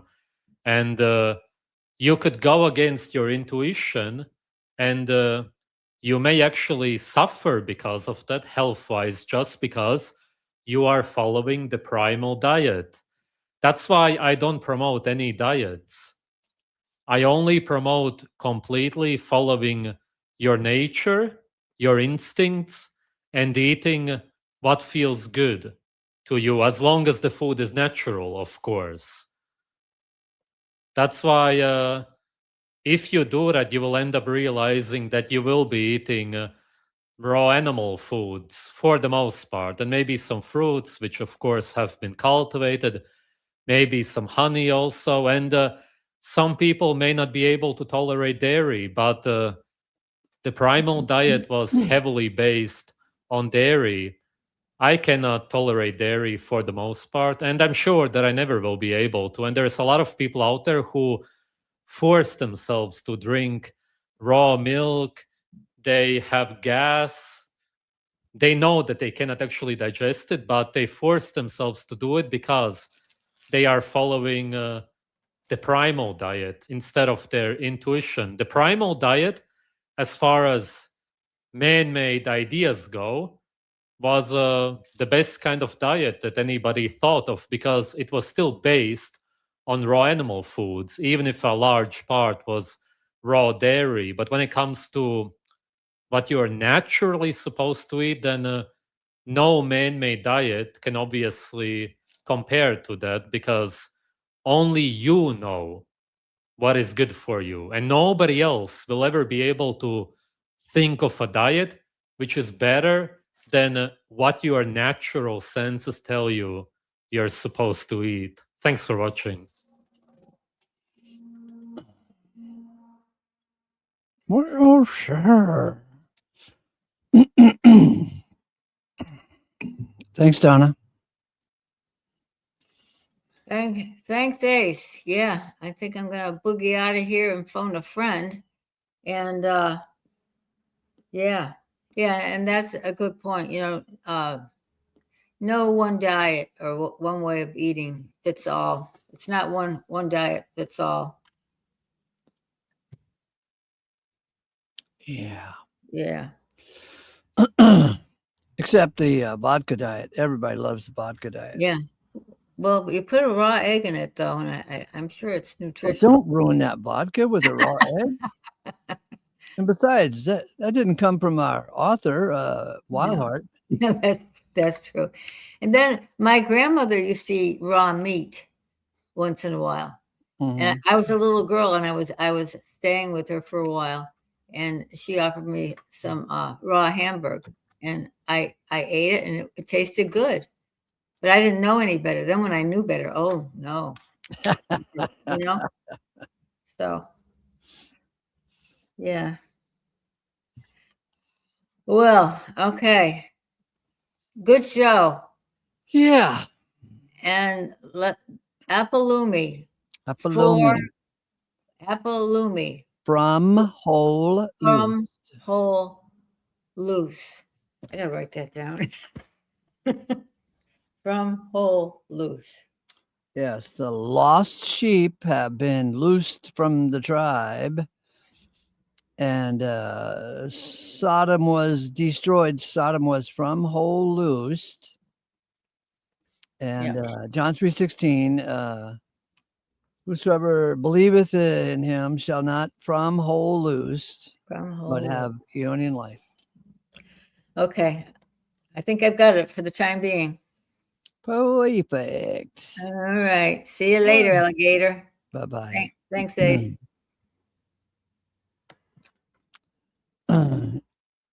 So be sure and make timestamps on things that you thought were important so you can share it with people in the after show chat. You know what I mean? And leave me a thumbs up and comment elsewhere. And Lisa D, thank you and love always. And Deborah and Undergrace and Sean Eagle. And let's see, how do you pronounce this one? Raid Duck. Reducatil. I think that's how you got it here. And Boy, and Deborah, and Brad. Nice to see you, Brad. Let's see, what else do we have here? Scrolling backwards to catch up on some side commenters. Oh, and Bill. Lord have mercy. Bill is into the raw beer diet.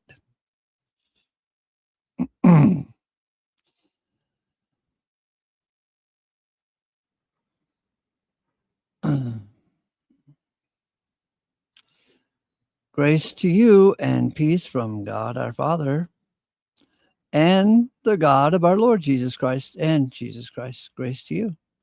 There you go. Bye for now.